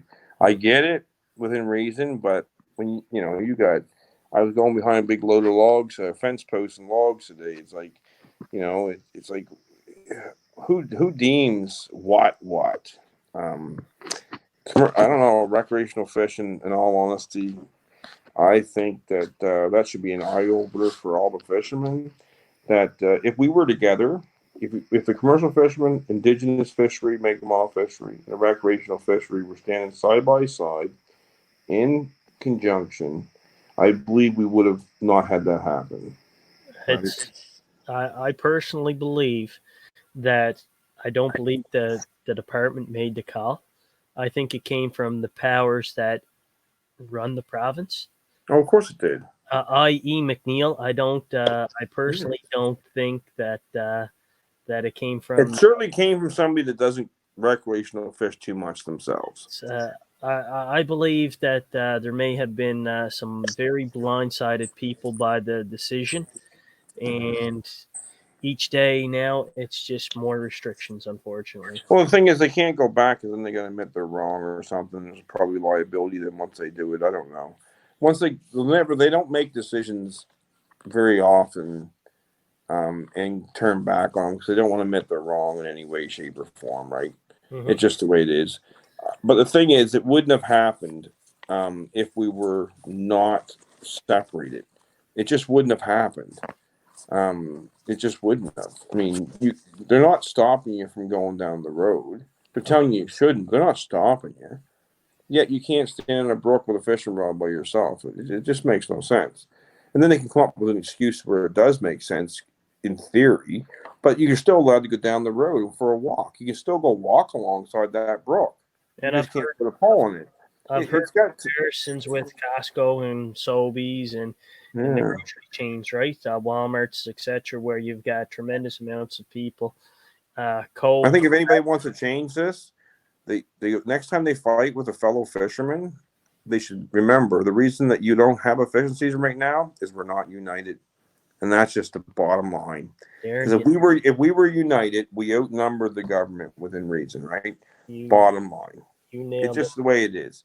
Would have so much power if we stood side by side, and it's just incredible. They don't stop you from walking down the street. They're telling you to go for a friggin' jog in your city on your around your block, but yet you can't go for a walk in your backyard to the brook, right? I mean, this comes down to politics. Bottom line, right? Just politics. But I see we got one more comment here from Leo. We can, but not right now because of COVID. DFO closed, as far as I know, all recreation fishing. Leo, I'm not sure exactly if that's what happened in New Brunswick. I have to take your word on it. I know here in Nova Scotia, Gaspereau and smelt were excluded as a closure fish. You can only dip net though, prescribed bag limits, obviously. So yeah, it's something there. Maybe if I get Minister Mike Holland, back on for follow up questions, I'll try to put that to Minister Holland for an answer for you, Leo.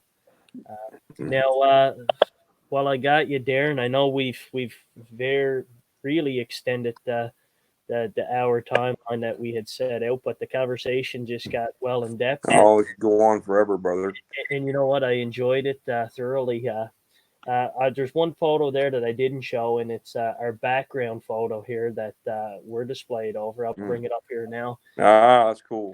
That is one of your fishing weirs. That's my statement. So at that time, I was still being semi bothered by DFO officers, right?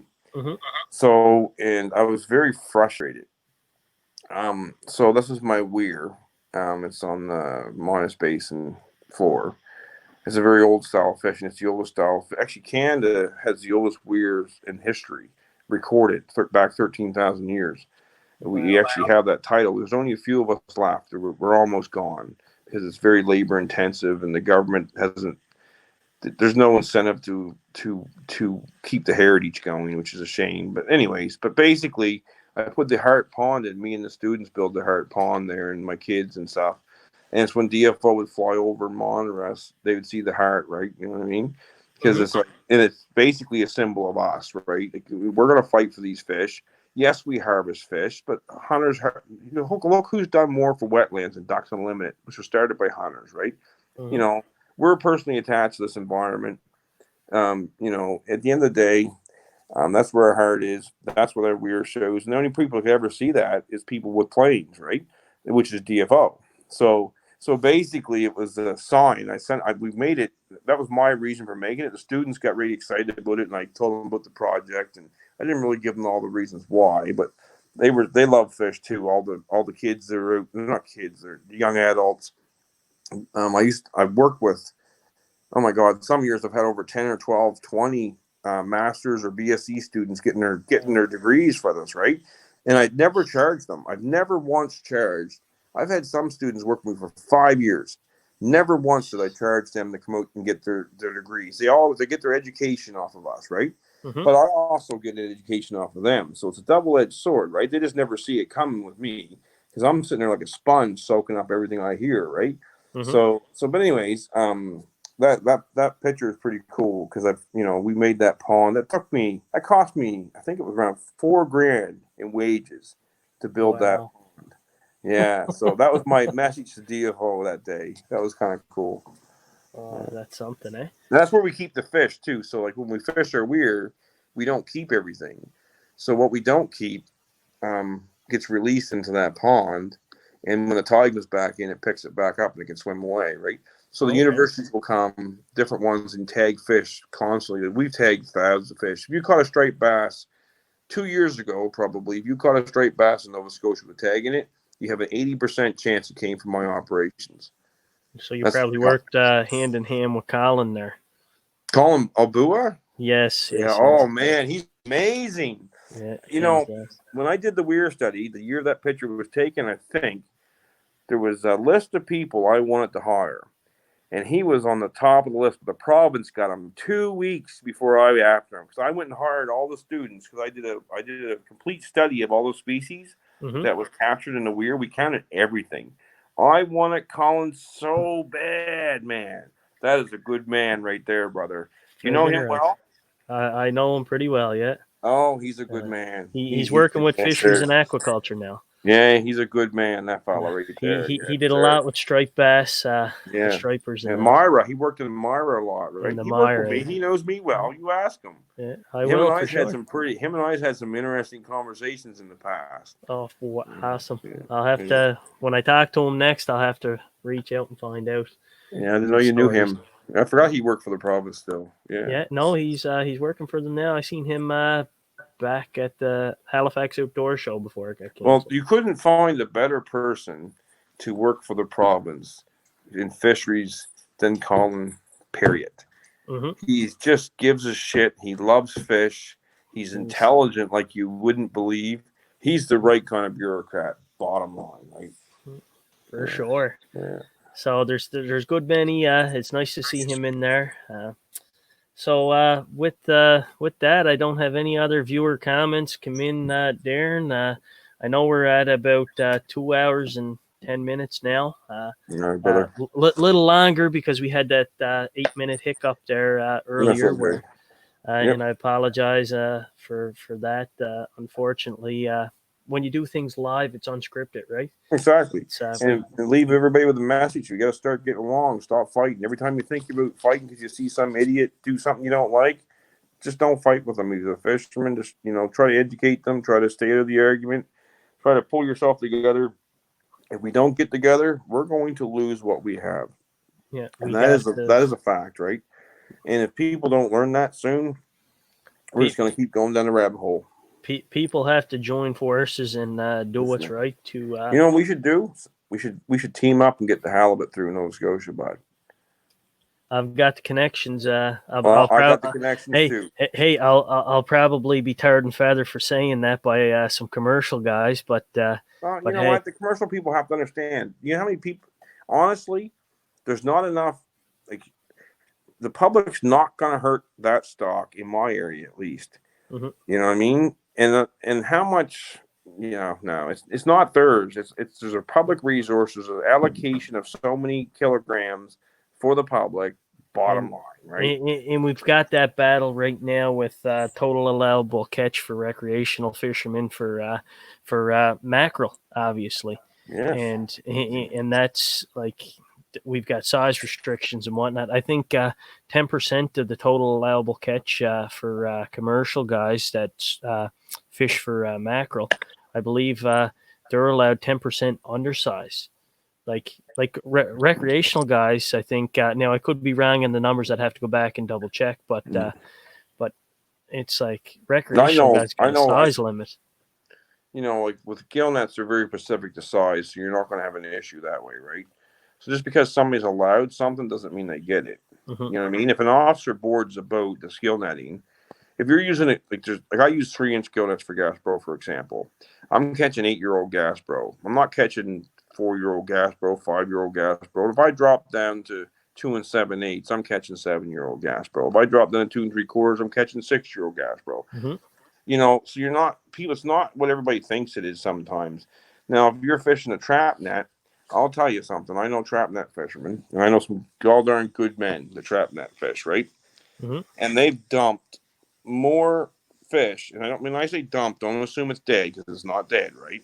Mm-hmm. They've had to release years worth of fish because they couldn't risk bringing in fish trying to find a 10% because of the slap they get. It isn't like the slap or talk you'll get on the side of a beach. They're supposed to know better. Mm-hmm. When you're a commercial fisherman, you don't usually get the same leadway that a recreational person will get, right? Yeah. So the tenderness isn't there with the officers. If they stake you out and they're watching, you come in with, say there was allowed 10%, you come in with 11%, you're getting fined, man. Mm-hmm. And it's just not worth their license. It's not worth their livelihood. I won't risk my livelihood. People look at me all the time. I catch a lobster in my weir. They say, well, why would you take that home? A fucking $10 lobster? You think I'm crazy? That's got to go right back in the ocean, right where it belongs, right? Mm-hmm. I'm not taking that home. I'll go to Sobeys tonight and buy my lobster if I got to. Mm-hmm. You know what I mean? Like, we're not going to take those risks. And if you do, you're not in the commercial fisheries for a long haul. Yeah. It's just not worth it, right? So I don't know that it's, unless you know something I don't know. With gill nets, you're not going to catch 10% if you're using the proper size gill net. You're just not going to get those small fish, right? They're just not there. You know what I mean? It's a very selective fishery. Now, trap net, that's different. But trap nets, they can release the fish. And I'll tell you, they have a lot of problems getting officers out because an officer doesn't want to give his opinion neither. Yeah. You know what I mean? So they want to have them on shore dead so they can go measure them when they're nice and they don't go out in the water. So the fishermen won't take the chance. Yeah. It's not worth it. How are you going to sell those small mackerel? It's not that easy. It's not quite as you might have the odd bad guy get away with it, but you guys got bad recreational fishers. We got bad commercial fishers. And chances are, internally, we handle them ourselves, right? Mm-hmm. Same as you probably handle your bad recreational people. There's many in some of our organizations that deal with them and address them. Yes. But as you mentioned, you've got the bad apples in every group. Yeah, we do too. I mean, I shouldn't get into it too much, but I give them one chance, man. If I see somebody doing something wrong in my area, I'll tell you, I have no mercy after the second time. It's just not. You're not going to come bring the heat down on us. Mm-hmm. Like I don't want those officers in those bushes every day staring at us. It's annoying for one. For Mm-hmm. two, it's degrading, right? Honestly, it's friggin' degrading to have somebody watching you all the time, right? And I Mm-hmm. don't want to make bad blood with them. I don't want them thinking we're all criminals. So Mm-hmm. we don't put up with it. Like we will not put up with it. And if there's a fisherman breaking a law where I come from, I unhook my anchor and I go over and I tell him, and I give them. I'm only going to tell you once, and that's the truth. I only tell them once. The second time, I'm calling CMP Mm-hmm. right in front of you. Don't mess around here. I don't want Greg Stevens up my ass, right? Mm-hmm. Bottom line, you know him. Do you want him Yeah. up yours? Me and Greg have had some differences in that, but Exactly. we get along good. But we get along good now too. But we always didn't at Mm-hmm. one time, right? So I don't want them people up after me and after the fishermen that fish legally in my area. I don't want Mm-hmm. them after us, right? Yeah, So at the no, end of the day, if we got somebody messing around, we deal with it ourselves. I totally hear you on that, Darren. With that, we're at the 2 hour and 15 minute mark, and if you got anything you want to close out with, any comments, You know, concerns, I think we just get along, man. If we I, don't get along, we're in trouble. I think You we got to find a covered, way to accept other people's opinions. Period. and Right? that's the big thing, right? Yeah. We have to all work together, pull off the impossible. Uh, I don't yeah, think it is. it's We should work. I don't think I could leave us on. We should work on opening up the halibut fishery and prove it to them. But we should you know prove it what to the people that we're right, bud. Darren. Yeah, After this, you know how to touch base with me. that's right. That's right. I'll I Let's don't go mind. after them. Let's get the let's make the Nova Scotia government look great. Right? You know Let's make what? them look good. I will set up a chat with a private chat there with or conference call, whatever suits you, Mhm. and we can discuss this with Sterling and Yeah. myself and you, and we can Mhm. because I know Sterling has the foundation built Oh, yeah, I'll tell you. on Sterling information. Bellabos. I mean, I know he knows who I am. So there's and we can make DFO look good. We can make the province look good, and we can do good for the people of this province. Where's the losing in this? There is no losing in this for anybody, right? This is a win-win-win-win-win. So Hmm. let's just make it happen. Let's do it. Let's just let it end it on that. Let's go make a plan, and you and I get together. We'll get Sterling in the room, and whoever else wants to get in the room, and let's hash this thing out and make a plan, right? And you know what? That's you know what the premise of the show, Darren, was based on the fact there that one, I wanted to get everybody from Newfoundland to British Columbia involved, engaging with the outdoors, the Mm-hmm. grassroots aspect, family values and heritage with fishing, hunting, trapping, fur trade, what have you. Uh, we wanted to touch on everything, and we wanted to have businesses that engage as well, right? In the fishing industry, because we do have mom and pop stores, we do have some bigger stores as well, uh, and we wanted to give them a platform, just based on the fact that the whole COVID issue had started, and we wanted to get more engagement. And since the show had started, it has taken off on a roller coaster, That's and awesome, brother. and for people to hear you offering the support to, as a commercial fisher, to take on trying to get a recreational halibut fishing that I'm not Sterling just offering Bellaboo my support. and Support. I'm offering my time. And and anybody that wants to crank about it, will they get willing to give up their time? Because you know how many hours it will take you and I to do this? it's put it this way, COVID would have to go on for Exactly. So quite anybody a that long wants to time. crank about the work that somebody puts into something offers, they're not willing to listen. So, all I am is a graduated recreational fisher. That's how I've ever seen myself. I never had a fishing father. My father didn't fish. My brothers didn't, or sister didn't fish, or my mother didn't fish. Hmm. Right? I wanted to be a fisherman. I trapped. I hunted. I couldn't make a living hunting in Nova Scotia. You can't shoot nothing to sell besides bear, right? Hmm. So basically, I trapped. I trapped a lot too in my younger years, and I fished. And I started off with a clam hack in my hand. I made my life with a clam rake. That's how I did it. In Wow. the back of an old tracker in a 5-gallon bucket. I earned every single cent I've ever made. And I was always a fisherman since a little boy with a pole. I'm not just born into commercial fisheries. I'm doing what I love to do and protecting what I love. No different than a recreational fisherman. It, You know what I mean? It's just the same. it wasn't spoon fed from your father But down or so I'm going to tell forth. you something. I can You remember all those 11 cents at a time that went into my bank account and went back out. You know what I mean? Every clam I put in that bucket, 11 cents, 11 cents, 11 cents, 11 cents. That's a lot of goddamn 11 cents, man. And I'm it going to tell you, truly is. that was some hurt on my back and my brain and my body and my head.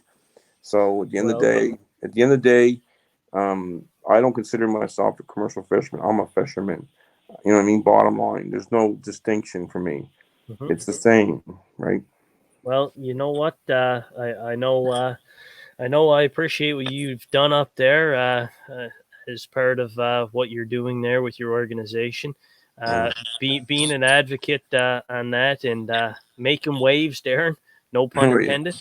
I It's definitely make a few waves, bud. it's people are noticing and taking note. I'm glad I could have you on the show tonight.